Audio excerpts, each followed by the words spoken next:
दोए कर जोड़ मंगो एक दाना, साहिब तुठै पावा। सास सास नानक आराधे, आठ पहर गुण गावा।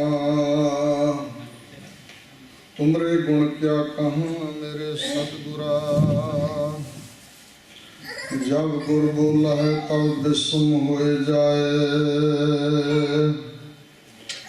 हम जैसे अपराधी अवर कोई राखै, जैसे हम सतगुरु राख लिए छड़ाए। तू गुर पिता तू है गुर माता, तू गुर बंधप मेरा सखा सखाय। जो हमारी विद होती मेरे सतगुरा, सा विद तुम हर जानहु आपे। हम रुलते फिरते कोई बात न पूछता, गुर सतगुर संग कीरे हम थापे। धन धन गुरु नानक जन केरा, जित मिलया चुके सब सोग संतापे। ज्यों बुलावा है त्यों बोला है स्वामी, कुदरत कवन हमारी। साध संग नानक जस गायो, जो प्रभु की अत प्यारी।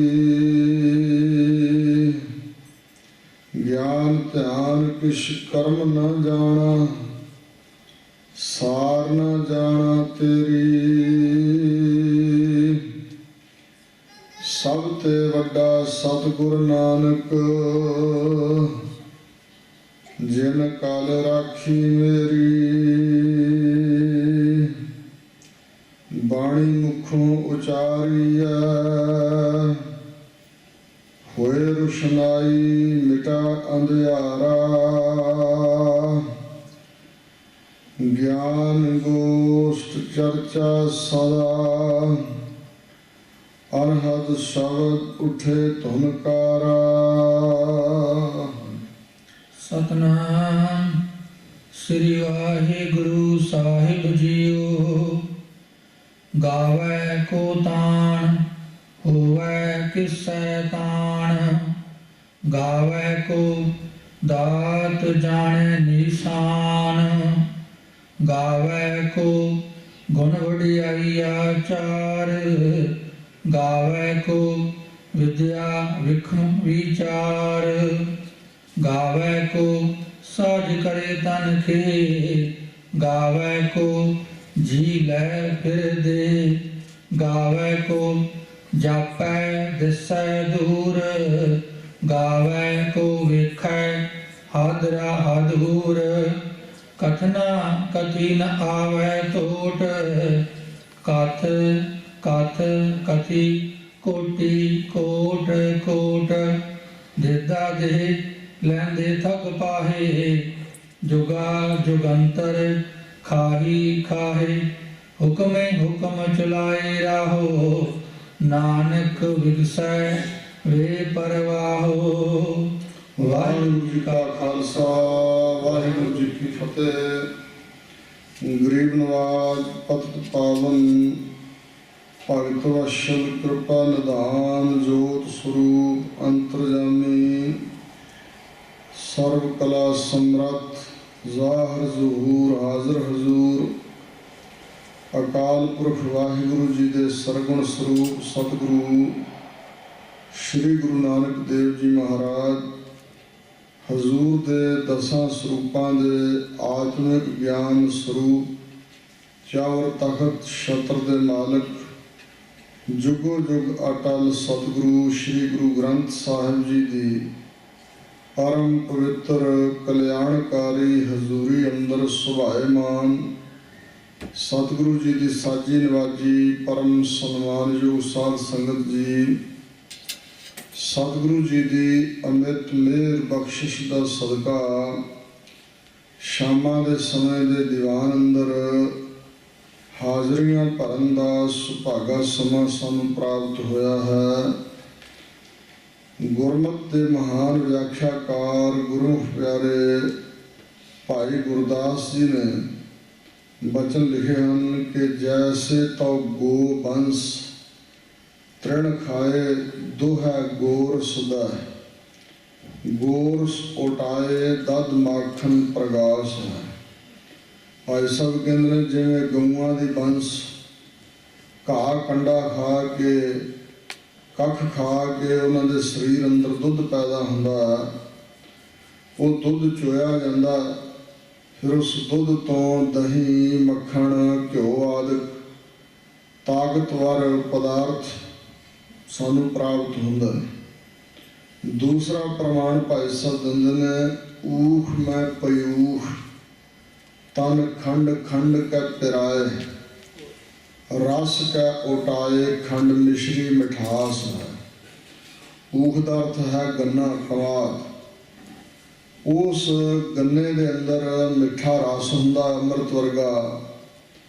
उस गन्ने नूं कुल्हाड़ी विच वेलणे विच पीड़िया जांदा, अपना आप पड़वा के वो सानू रस दिंदा। उस रस नूं अग दे उपर काढ़िया जांदा, उहदा गुड़ शक्कर मिश्री अगां खंड ते होर कई पदार्थ मिठाइयां आदि बन जांदियां।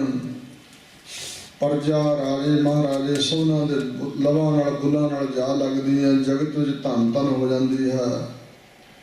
तीसरा प्रमाण भाई साहब दिंदे ने चंदन सुगंध संबंध कै बनास्पति, ढाक औपलास जैसे चंदन सुवास है। चंदन का एक बूटा जंगल में पैदा हो जाए तो उसकी खुशबू के प्रभाव नाल जंगल के सब दृश बूटे चंदन निकट सब चंदन हुईया। चंदन के निकटे बसन वाले जिन्हें बाकी दृश बूटे हैं वो सुगंधत मोहित हो जाते हैं, और ढक पला शिशरे आदि के बूटियां ते भी चंदन की खुशबू का प्रभाव पै जाता है। हाँ, एक सिर्फ बांस खाली रह जाता, उस हंकार है उचेपने का मान, बाकी सारे उपर प्रभाव पैंदा। ये तीन प्रमाण दे के भाई साहब कहते ने तैसे साध संग मिलत संसारी निरंकारी होत, गुरमत परोपकार का निवास है। साध संगत में मिलन का यह फल है कि संसारी बंदा उल्ट के निरंकारी बन जाता, निरंकार परमेश्वर का उपासक बन जाता। गुरमत नूं सिख सिख के गुरमत नूं धारण कर करके उस दे अंदर परोपकार आदि गुणों का निवास हो जाता है।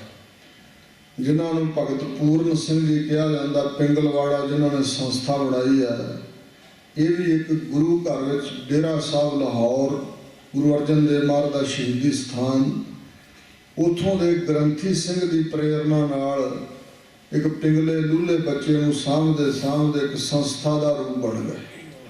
सो इस प्रकार जिन्हें भी महात्मा गुरमुख हुए ने सारे चंगी संगत के प्रभाव करके ऐसे बने। बाल्मीक बटवाड़ा सी, आउंदे जांदे राहियां नूं कतल करदा सी, जेबां बाहर च फरोलदा सी। महापुरुषां महात्मा की संगत द्वारा वो संत हो निबड़िया, जिन्होंने साढ़े पंथ विच भाई विधि चंद शीना गुरु का सीना होने का खिताब प्राप्त है। वो कदे विधिया चोर सी, भाई अदली की संगत द्वारा गुरु अर्जन देव की शरण आके ब्रह्म ज्ञानी भाई विधि चंद बन गया। और लखू धाड़वी सी, तरन तारण के कोल मनावा नगर, उतों का लखू धाड़वी भाई पुराने की संगत द्वारा गुरु अर्जन देव की शरण आया सी। उस भाई लखू की याद च अज भी गुरुद्वारा साहब बनया ते हर साल बहुत बड़ा जोड़ मेला लगता। और इस तरह जिहड़े साडे पंथ विच ਬਾਬਾ ਜੀਵਨ ਸਿੰਘ ਜੀ ਕਾਰ ਸੇਵਾ ਵਾਲੇ ਹੋਏ ਨੇ, ਜਿਨ੍ਹਾਂ ਨੇ ਹਜ਼ੂਰ ਸਾਹਿਬ ਗੋਦਾਵਰੀ ਦੇ ਉੱਪਰ ਪੁਲ ਬਣਾਇਆ ਹੈ। ਇਹ ਵੀ ਕਦੇ ਡਾਕੇ ਧਾੜੇ ਮਾਰਨ ਵਾਲੇ, ਚੋਰੀਆਂ ਕਰਨ ਵਾਲੇ ਸੀ। ਬਾਬਾ ਗੁਰਮੁਖ ਸਿੰਘ ਕਾਰ ਸੇਵਾ ਵਾਲਿਆਂ ਦੀ ਇੱਕ ਰਾਤ ਸੰਗਤ ਉਹਨਾਂ ਨੂੰ ਮਿਲ ਗਈ। ਉਸ ਸੰਗਤ ਦੇ ਪ੍ਰਵਤਾਪ ਨਾਲ ਹੀ ਏਡੇ ਵੱਡੇ ਮਹਾਂਪੁਰਸ਼ ਹੋ ਗੁਜ਼ਰੇ ਨਾ। ਔਰ ਅਨੇਕਾਂ, ਇੱਕ ਅਰਜਨ ਸਿੰਘ ਨਾਂ ਦਾ ਡਾਕੂ ਸੀ ਮਾਝੇ 'ਚ, ਮਹਾਤਮਾ ਟਹਿਲ ਦਾਸ ਦੇ ਅਸਥਾਨ ਤੇ ਰਾਤ ਨੂੰ ਸੰਨ ਲਾਉਣ ਆਇਆ ਸੀ। ਉਹਨਾਂ ਭੰਡਾਰਾ ਕਰਨਾ ਸੀ, ਰਸਦਾਂ ਜਮ੍ਹਾਂ ਕੀਤੀਆਂ ਹੋਈਆਂ ਸੀ। ਉਹ ਅੰਤਰਜਾਮੀ ਸੀ ਮਹਾਂਪੁਰਸ਼, ਉਹਨਾਂ ਆਵਾਜ਼ ਲਿਆ ਵੀ ਇਹ ਚੋਰੀ ਕਰਨ ਆਇਆ। ਉਹ ਰਾਤ ਨੂੰ ਸਮਾਨ ਚੁੱਕ ਚੁੱਕ ਕੇ ਬਾਹਰ ਰੱਖਣ ਲੱਗ ਪਏ। ਜਿਸ ਵੇਲੇ ਸੋਝਲਾ ਜਿਹਾ ਅੰਮ੍ਰਿਤ ਵੇਲਾ ਹੋਇਆ ਤੇ ਘੁੰਮ ਕੇ ਦੂਜੇ ਪਾਸੇ ਦੇ ਆਇਆ ਅਰਜਨ ਸਿੰਘ, ਬੰਦੇ ਵੀ ਇਹਦੇ ਨਾਲ ਸੀ। ਕਹਿਣ ਲੱਗੇ, ਬਾਬਾ ਜੀ ਰਾਤ ਜਾਗ ਰਹੇ ਹੋ, ਕੀ ਕਰ ਰਹੇ ਹੋ ਰਾਤ? ਹੱਸ ਕੇ ਕਹਿਣ ਲੱਗੇ, ਅਸੀਂ ਵੀ ਪਰਸੋਂ ਸਾਰਾ ਕੁਝ ਲੁਟਾਉਣਾ ਹੀ ਹੈ ਭੰਡਾਰਾ ਕਰਕੇ, ਤੁਸੀਂ ਲੋੜਵੰਦ ਆ ਗਏ। ਮੈਂ ਕਿਹਾ ਤੁਹਾਨੂੰ ਸੰਨ ਲਾਉਣ ਦਾ ਦੋਸ਼ ਲੱਗੇਗਾ, ਇੰਨੀ ਮਿਹਨਤ ਕਰਨੀ ਪਵੇਗੀ। ਅਸੀਂ ਚੁੱਕ ਚੁੱਕ ਕੇ ਚੀਜ਼ਾਂ ਬਾਹਰ ਰੱਖਣ ਲੱਗ ਪਏ ਵੀ ਲੈ ਜਾਓ ਜਿੰਨੀਆਂ ਕੁ ਲਿਜਾਣੀਆਂ। ਔਰ ਚਰਨਾਂ ਤੇ ਡਿੱਗ ਪਿਆ। ਉਸ ਟਹਿਲ ਦਾਸ ਮਹਾਂਪੁਰਸ਼ ਦੀ ਸੰਗਤ ਦੁਆਰਾ ਅਰਜਨ ਸਿੰਘ ਸੰਤ ਹੋ ਨਿਬੜਿਆ। ਇਸ ਕਰਕੇ ਹਜ਼ੂਰ ਦੇ ਬਚਨਾਂ ਨੂੰ, ਜੋ ਜੈਸੀ ਸੰਗਤ ਮਿਲਾ ਸੋ ਤੈਸੋ ਫਲ ਖਾਏ। ਸੰਗਤ ਕੋ ਗੁਣ ਬਹੁਤ ਅਧਿਕਾਈ, ਪੜ ਸੂਆ ਗਨਕ ਉਧਾਰੇ। ਮਹਾਂਪੁਰਸ਼ਾਂ ਦਾਨਿਆਂ ਦੀ ਸੰਗਤ ਕਰਕੇ ਇੱਕ ਸੂਆ ਤੋਤਾ ਗਨਕਾ ਵੇਸਵਾ ਦੇ ਆਧਾਰ ਦਾ ਕਾਰਨ ਬਣ ਜਾਂਦਾ। ਅਜਾਮਲ ਪਾਪੀ ਜਗ ਜਾਣੇ, ਨਿਮਖ ਮਾਹੇ ਨਿਸਤਾਰਾ। ਮਹਾਂਪੁਰਸ਼ਾਂ ਦੀ ਸੰਗਤ ਦੁਆਰਾ ਸਿਰਫ ਬੱਚੇ ਦਾ ਨਾਂ ਹੀ ਰਖਾਇਆ ਸੀ ਨਾਰਾਇਣ, ਔਰ ਜੁਗਤੀ ਨਾਲ ਤਾਰ ਦਿੱਤਾ ਉਹਨਾਂ ਨੇ। ਸਾਰਾ ਜਗਤ ਪਾਪੀ ਕਹਿੰਦਾ ਸੀ, ਗੁਨਾਹਗਾਰ ਕਹਿੰਦਾ, ਸਮਾਜ ਚੋਂ ਛੇਕਿਆ ਹੋਇਆ ਸੀ ਅਜਾਮਲ ਨੂੰ। ਪਰ ਇੱਕ ਮਹਾਂਪੁਰਸ਼ ਮਹਾਤਮਾ ਦੀ ਸੰਗਤ ਦੁਆਰਾ ਬੱਚੇ ਦਾ ਨਾਮ ਰਖਾਉਣ ਤੋਂ ਹੀ ਤਰ ਗਿਆ। ਇਹ ਤੇ ਆਦਿ। ਇਸ ਕਰਕੇ ਸਤਿਗੁਰੂ ਦੇ ਸ਼ਬਦ ਦੀ ਸੰਗਤ, ਗੁਰੂ ਕੇ ਦਰਬਾਰ ਦੀ ਸੰਗਤ, ਸਤ ਸੰਗਤ ਬਹੁਤ ਵੱਡੇ ਮਾਇਨੇ ਰੱਖਦੀ ਹੈ। ਸਤਿਗੁਰੂ ਕਿਰਪਾ ਕਰਨ ਅਸੀਂ ਸੰਗਤ ਦੇ ਤਾਤ ਪਰਜ ਨੂੰ ਸਮਝ ਸਕੀਏ ਵੀ ਸੰਗਤ ਕਰਨ ਦਾ ਮਤਲਬ ਕੀ, ਸੰਗਤ ਵਿੱਚ ਆਉਣ ਦਾ ਪ੍ਰਯੋਜਨ ਕੀ ਹੈ। ਆਪਣੇ ਆਪ ਨੂੰ ਤਬਦੀਲ ਕਰਨਾ, ਜੋ ਕੁਝ ਅਸੀਂ ਹਾਂ ਇਹੋ ਜਿਹੇ ਨਹੀਂ ਬਣੇ ਰਹਿਣਾ। ਆਪਣੇ ਆਪ ਨੂੰ ਸਤਿਗੁਰੂ ਦੀ ਮੱਤ ਗ੍ਰਹਿਣ ਕਰਕੇ, ਗੁਰੂ ਕੀ ਮੱਤ ਤੋਂ ਲਹੇ ਇਆਨੇ, ਭਗਤ ਬਿਨਾ ਮੋਹ ਡੂਬੇ ਸਿਆਣੇ। ਗੁਰਾਂ ਦੀ ਮੱਤ ਨੂੰ ਧਾਰਨ ਕਰਨਾ ਤੇ ਆਪਣੀ ਮਨ ਕੀ ਮੱਤ ਤਿਆਗੋ ਹਰਜਨ, ਇਹਾ ਬਾਤ ਕਠਿਨ। ਇਹੋ ਹੀ ਕਠਿਨ ਬਾਤ ਹੈ, ਆਪਣੇ ਮਨ ਦੀਆਂ ਮੱਤਾਂ ਛੱਡਣੀਆਂ ਤੇ ਸਤਿਗੁਰੂ ਦੀ ਮੱਤ ਗ੍ਰਹਿਣ ਕਰਨੀ। ਔਰ ਕੀਰਤਨ ਆਪ ਜੀ ਸੁਣ ਚੁੱਕੇ ਹੋ। ਹੁਣ ਕਥਾ ਦਾ ਸਮਾਂ ਹੈ। ਸ਼੍ਰੀ ਜਪਜੀ ਸਾਹਿਬ ਬਾਣੀ ਦੀ ਕਥਾ ਆਰੰਭ ਹੋਈ ਹੈ। 2 ਪੌੜੀਆਂ ਤੱਕ ਵਿਚਾਰ ਆਪ ਜੀ ਨੇ ਕੱਲ ਸੁਣੀ ਸੀ। ਕੱਲ ਅਖੀਰ 'ਚ ਬਚਨ ਆਏ ਸੀ ਕਿ ਨਾਨਕ ਹੁਕਮੈ ਜੇ ਬੁੱਝੈ, ਤਾਂ ਹਉ ਮੈਂ ਕਹੈ ਨਾ ਕੋਇ। ਜੇ ਵਾਹਿਗੁਰੂ ਦੇ ਹੁਕਮ ਨੂੰ ਬੁੱਝ ਲਿਆ ਜਾਏ, ਇਹ ਜੀਵ ਵਾਹਿਗੁਰੂ ਦੀ ਬਖਸ਼ਿਸ਼ ਨਾਲ ਉਹਦੇ ਹੁਕਮ ਨੂੰ ਬੁੱਝ ਲੈ ਕਿ ਸਾਰਾ ਕੁਝ ਹੁਕਮ ਦੁਆਰਾ ਹੀ ਹੋ ਰਿਹਾ, ਤਾਂ ਫਿਰ ਇਹ ਹਉਮੈ ਵਾਲਾ ਬਚਨ ਨਹੀਂ ਕੋਈ ਬੋਲ ਸਕੇਗਾ। ਇਹਦੇ ਅੰਦਰੋਂ ਹਉਮੈ ਨਹੀਂ ਫੁਰੇਗੀ। ਔਰ ਗੁਰੂ ਕੇ ਪਿਆਰਿਓ, ਹਉਮੈ ਦਾ ਤੇ ਨਾਮ ਦਾ ਵਿਰੋਧ ਹੈ। ਜਦੋਂ ਤੱਕ ਅੰਦਰ ਹੰਕਾਰ ਬੈਠਾ, ਉਦੋਂ ਤੱਕ ਅੰਦਰ ਨਾਮ ਦਾ ਨਿਵਾਸ ਨਹੀਂ। ਪਰ ਨਾਮ ਦੇ ਅਭਿਆਸ ਦੁਆਰਾ ਜਦੋਂ ਨਾਮ ਦਾ ਨਿਵਾਸ ਅੰਦਰ ਹੋ ਜਾਏ, ਉੱਥੇ ਹਉਮੈ ਨਹੀਂ ਰਹਿ ਸਕਦੀ। ਹਉਮੈ ਨਾਵੈ ਨਾਲ ਵਿਰੋਧ ਹੈ, ਦੋਏ ਨਾ ਵਸਾ ਇਕ ਥਾਇ। ਵਿੱਚ ਹਉਮੈ ਸੇਵਾ ਥਾਇ ਨਾ ਪਵੈ, ਤਾਂ ਮਨ ਬਿਰਥਾ ਜਾਏ। ਹਰ ਜੀਉ ਅਹੰਕਾਰ ਨਾ ਭਾਵੈ, ਵੇਦ ਕੂਕ ਸੁਣਾਵੈ। ਅਹੰਕਾਰ ਮੋਏ ਸੇ ਵਿਗਤੀ ਗਏ, ਮਰ ਜਨਮੈ ਫਿਰ ਆਵੈ। ਔਰ ਇਸ ਵਾਸਤੇ ਰੱਬ ਨੂੰ ਹੰਕਾਰ ਨਹੀਂ ਪਾਉਂਦਾ, ਕਿਉਂਕਿ ਵਾਹਿਗੁਰੂ ਦੇ ਆਪਣੇ ਸਰੂਪ ਵਿੱਚ ਹੰਕਾਰ ਨਹੀਂ। ਸਾਰੀ ਸ੍ਰਿਸ਼ਟੀ ਦਾ ਮਾਲਕ ਹੈ, ਸਾਰੀ ਕੁਦਰਤ ਦਾ ਮਾਲਕ ਹੈ, ਸਾਰੀਆਂ ਸ਼ਕਤੀਆਂ ਦਾ ਮਾਲਕ ਹੈ, ਪਰ ਉਸ ਵਾਹਿਗੁਰੂ ਨੂੰ ਹਉਮੈ ਨਹੀਂ ਹੈ। ਇਸ ਲਈ ਉਹਨੂੰ ਜੀਵ ਦੀ ਹਉਮੈ ਵੀ ਨਹੀਂ ਪਾਉਂਦੀ। ਇਹ ਤੁੱਛ ਹੈ ਉਸ ਦੇ ਸਾਹਮਣੇ, ਕੁਛ ਵੀ ਨਹੀਂ। ਤੇ ਇਹ ਵਿਖਾਉਂਦਾ, ਹੰਕਾਰ ਕਰਦਾ ਮੈਂ ਬੜਾ ਵੱਡਾ। ਇਸ ਕਰਕੇ ਮਨੁੱਖ ਦਾ ਹੰਕਾਰ ਪਰਮਾਤਮਾ ਨੂੰ ਨਹੀਂ ਪਾਉਂਦਾ। ਉਸ ਵਿੱਚ ਸਮਾਈ ਕਰਨ ਵਾਸਤੇ, ਉਹਦੇ ਵਿੱਚ ਮਿਲਣ ਕਰਕੇ, ਉਹਦੀ ਪ੍ਰਾਪਤੀ ਦੇ ਆਨੰਦ ਨੂੰ ਮਾਣਨ ਲਈ ਹੰਕਾਰ ਤਿਆਗਣਾ ਪਏ। ਔਰ ਹਰ ਇੱਕ ਜੀਵ ਦੇ ਅੰਦਰ ਹੰਕਾਰ ਹੈ। ਮਤ ਖਿਆਲ ਕਰੋ ਵੀ ਜਿਹੜੇ ਅਮੀਰ ਲੋਕ ਹੈ, ਧਨ ਦੌਲਤ ਜਿਹਨਾਂ ਕੋਲ, ਉਹਨਾਂ 'ਚ ਹੀ ਹੰਕਾਰ ਹੈ। ਨਹੀਂ, ਇਹ ਗਰੀਬਾਂ ਵਿੱਚ ਵੀ ਹੈ। ਸਾਰਿਆਂ ਜੀਆਂ ਦੇ ਅੰਦਰ ਹੀ ਹੰਕਾਰ ਹੈ। ਜਿਹੜਾ ਇਹ ਗੱਲ ਕਹਿਣੀ ਹੈ ਨਾ ਵੀ ਅਸੀਂ ਹੰਕਾਰ ਨਹੀਂ ਕਰਦੇ, ਇਹਦਾ ਨਾਮ ਵੀ ਹੰਕਾਰ ਹੀ ਹੈ। ਇਸ ਵਾਸਤੇ ਹੰਕਾਰ ਬਹੁਤ ਦੂਰ ਤੱਕ ਮਨੁੱਖ ਦਾ ਪਿੱਛਾ ਕਰਦਾ ਹੈ। ਔਰ ਇਸ ਹੰਕਾਰ ਦੀ ਨਿਵਰਤੀ ਗੁਰੂ ਦੀ ਬਖਸ਼ਿਸ਼ ਨਾਲ ਹੈ। ਪੂਰਨ ਤੌਰ ਤੇ ਮੁਕੰਮਲ ਹੰਕਾਰ ਖਤਮ ਹੋਇਆ ਉਸ ਦਾ ਜਿਸ ਦਾ ਪਰਮਾਤਮਾ ਨਾਲ ਮਿਲਾਪ ਹੋ ਗਿਆ। ਜਿਸ ਦਿਨ ਹਉਮੈ ਖਤਮ ਹੋਵੇਗੀ ਉਸ ਦਿਨ ਵਾਹਿਗੁਰੂ ਨਾਲ ਮਿਲਾਪ ਹੋ ਜਾਏਗਾ। ਫਿਰ ਹਉਮੈ ਨਹੀਂ ਫੁਰ ਸਕਦੀ, ਔਰ ਜਦੋਂ ਤੱਕ ਹਉਮੈ ਫੁਰਦੀ ਉਦੋਂ ਤੱਕ ਵਾਹਿਗੁਰੂ ਤੋਂ ਵਿਥ ਪਈ ਹੋਈ। ਧਨ ਪਿਰ ਕਾ ਇੱਕ ਹੀ ਸੰਗ ਵਾਸਾ, ਵਿੱਚ ਹਉਮੈ ਭੀਤ ਕਰਾਰੇ। ਧਨ ਇਸਤਰੀ ਤੇ ਪਿਰ ਪਤੀ, ਜੀਵ ਆਤਮਾ ਦਾ ਤੇ ਪਤੀ ਪਰਮਾਤਮਾ ਦਾ ਇੱਕੋ ਜਗ੍ਹਾ ਤੇ ਨਿਵਾਸ ਹੈ ਸਾਡੇ ਹਿਰਦੇ 'ਚ। ਪਰ ਫਰਕ ਕੀ ਪਿਆ ਹੋਇਆ, ਵਿੱਚ ਹਉਮੈ ਦੀ ਕੰਧ ਹੈ ਬੜੀ ਕਰੜੀ। ਜਦੋਂ ਕਰੜੀ ਕੰਧ ਗੁਰ ਪੂਰਾ ਹਉਮੈ ਭੀਤ ਤੋਰੀ, ਜਨ ਨਾਨਕ ਮਿਲੇ ਬਨਵਾਰੇ। ਪੂਰਨ ਸਤਿਗੁਰੂ ਦੀ ਬਖਸ਼ਿਸ਼ ਤੋਂ ਬਗੈਰ ਹਉਮੈ ਦੀ ਕੰਧ ਜਿਹੜੀ ਕਰੜੀ ਹੈ ਟੁੱਟਦੀ ਨਹੀਂ। ਜਦੋਂ ਸਤਿਗੁਰੂ ਬਖਸ਼ਿਸ਼ ਕਰਨਗੇ ਹਉਮੈ ਦੀ ਕੰਧ ਟੁੱਟੇਗੀ ਤਾਂ ਵਾਹਿਗੁਰੂ ਦਾ ਦਰਸ਼ਨ ਹੋ ਜਾਏਗਾ। ਰੱਬ ਨੂੰ ਕਿਤੋਂ ਦੂਰ ਥੋੜਾ ਖੋਜਣ ਜਾਣਾ ਪੈਣਾ, ਲੱਭਣ ਨਹੀਂ ਜਾਣਾ ਪੈਂਦਾ। ਜਿਨ ਗੁਰਮੁਖ ਖੋਜ ਢੰਡੋਲਿਆ, ਤਨ ਅੰਦਰੋਂ ਹੀ ਸੱਚ ਲੱਧਿਆ। ਇਹ ਹਉਮੈ ਹੀ ਵੱਡਾ ਰੋਗ ਸਾਨੂੰ ਚੰਬੜਿਆ ਹੋਇਆ। ਹਉਮੈ ਦੀਰਘ ਰੋਗ ਹੈ, ਦੀਰਘ ਪੱਕਾ ਪੁਰਾਣਾ, ਸੋ ਲਾਜ ਰੋਗ ਹੈ। ਪਰ ਦਾਰੂ ਭੀ ਇਸ ਮਾਹੇ, ਇਸ ਹਿਰਦੇ ਦੇ ਅੰਦਰ ਇਸ ਹਉਮੈ ਦਾ ਦਾਰੂ ਵੀ ਹੈ। ਕਿਰਪਾ ਕਰੇ ਜੇ ਆਪਣੀ ਤਾਂ ਗੁਰ ਕਾ ਸ਼ਬਦ ਕਮਾਏ। ਜੇ ਵਾਹਿਗੁਰੂ ਕਿਰਪਾ ਕਰੇ ਤਾਂ ਸਿੱਖ ਗੁਰੂ ਦਾ ਸ਼ਬਦ ਕਮਾਵੇ ਤਾਂ ਇਹ ਹਉਮੈ ਗੁਰ ਸ਼ਬਦੀ ਹਉਮੈ ਛੁਟਿਆ। ਗੁਰੂ ਦੇ ਸ਼ਬਦ ਉਪਦੇਸ਼ ਦੁਆਰਾ ਹੀ ਹਉਮੈ ਦੀ ਨਿਵਰਤੀ ਹੈ। ਹਉਮੈ ਰੋਗ ਮਨੁੱਖ ਕੋ ਦੀਨਾ, ਕਾਮ ਰੋਗ ਮੈਗਲ ਬਸਲੀਨਾ, ਇਹ ਸਾਰੇ ਰੋਗ ਇਸ ਮਨੁੱਖ ਨੂੰ ਚੰਬੜੇ ਹੋਏ ਨੇ। ਪਰ ਮੁੱਢ ਵੱਡਾ ਪੁਰਾਣਾ ਰੋਗ, ਰੋਗਾਂ ਦਾ ਰੋਗ ਹਉਮੈ ਹੰਕਾਰ ਹੈ। ਇਸ ਕਰਕੇ ਵਾਹਿਗੁਰੂ ਦੇ ਹੁਕਮ ਨੂੰ ਜਦੋਂ ਪਛਾਣ ਲਵੇਗਾ ਤੇ ਉਦੋਂ ਹਉਮੈ ਨਹੀਂ ਫੁਰੇਗੀ। ਹਉਮੈ ਵਾਲਾ ਇੱਕ ਵੀ ਵਾਕ ਨਹੀਂ ਕਹੇਗਾ। ਅੱਗੇ ਹੁਣ ਸਤਿਗੁਰੂ ਬਚਨ ਕਰ ਰਹੇ ਨੇ, ਆਓ ਸਰਵਣ ਕਰੀਏ। ਗਾਵੈ ਕੋ ਤਾਣ, ਹੋਵੈ ਕਿਸੈ ਤਾਣ। ਪਹਿਲਾ ਅਰਥ ਨਖੇਦ ਪੱਖ ਦੁਆਰਾ ਅਰਥ ਹੈ ਕਿ ਐਸਾ ਕੌਣ ਕੋਈ ਜੀਵ ਹੈ ਜਿਸ ਕਿਸੇ 'ਚ ਇੰਨਾ ਤਾਣ ਬਲ ਹੋਵੇ ਕਿ ਉਹ ਵਾਹਿਗੁਰੂ ਦੇ ਤਾਣ ਨੂੰ ਗਾ ਸਕੇ। ਤਾਣ ਦਾ ਅਰਥ ਹੈ ਬਲ, ਸਮਰੱਥਾ, ਜ਼ੋਰ, ਤਾਕਤ। ਐਸੀ ਕਿਸ ਦੇ ਵਿੱਚ ਸਮਰੱਥਾ ਹੈ, ਐਸੀ ਕਿਸ ਵਿੱਚ ਤਾਕਤ ਹੈ ਕਿ ਵਾਹਿਗੁਰੂ ਦੇ ਮੁਕੰਮਲ ਬਲ ਨੂੰ ਗਾਇਨ ਕਰ ਸਕੇ, ਵਖਿਆਨ ਕਰ ਸਕੇ, ਬਿਆਨ ਕਰ ਸਕੇ। ਭਾਵ ਕਿ ਇਸ ਜੀਵ ਦੇ ਵਿੱਚ ਸਮਰੱਥਾ ਨਹੀਂ ਹੈ।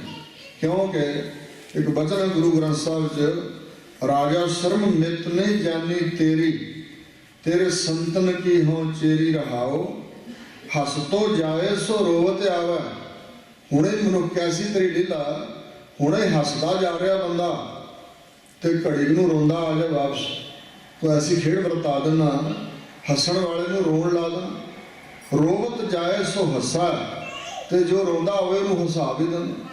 ਬਸਤੋ ਹੋਏ ਸੋ ਉਜਰ, ਜਿਹੜਾ ਵਸਦਾ ਹੋਵੇ ਉਹਨੂੰ ਉਜਾੜ ਦੇਣਾ। ਉਜਰ ਹੋਏ ਸੋ ਬੱਸਾ, ਜਿਹੜਾ ਉਜੜਿਆ ਹੋਵੇ ਉਹ ਵਸ ਪੈਂਦਾ।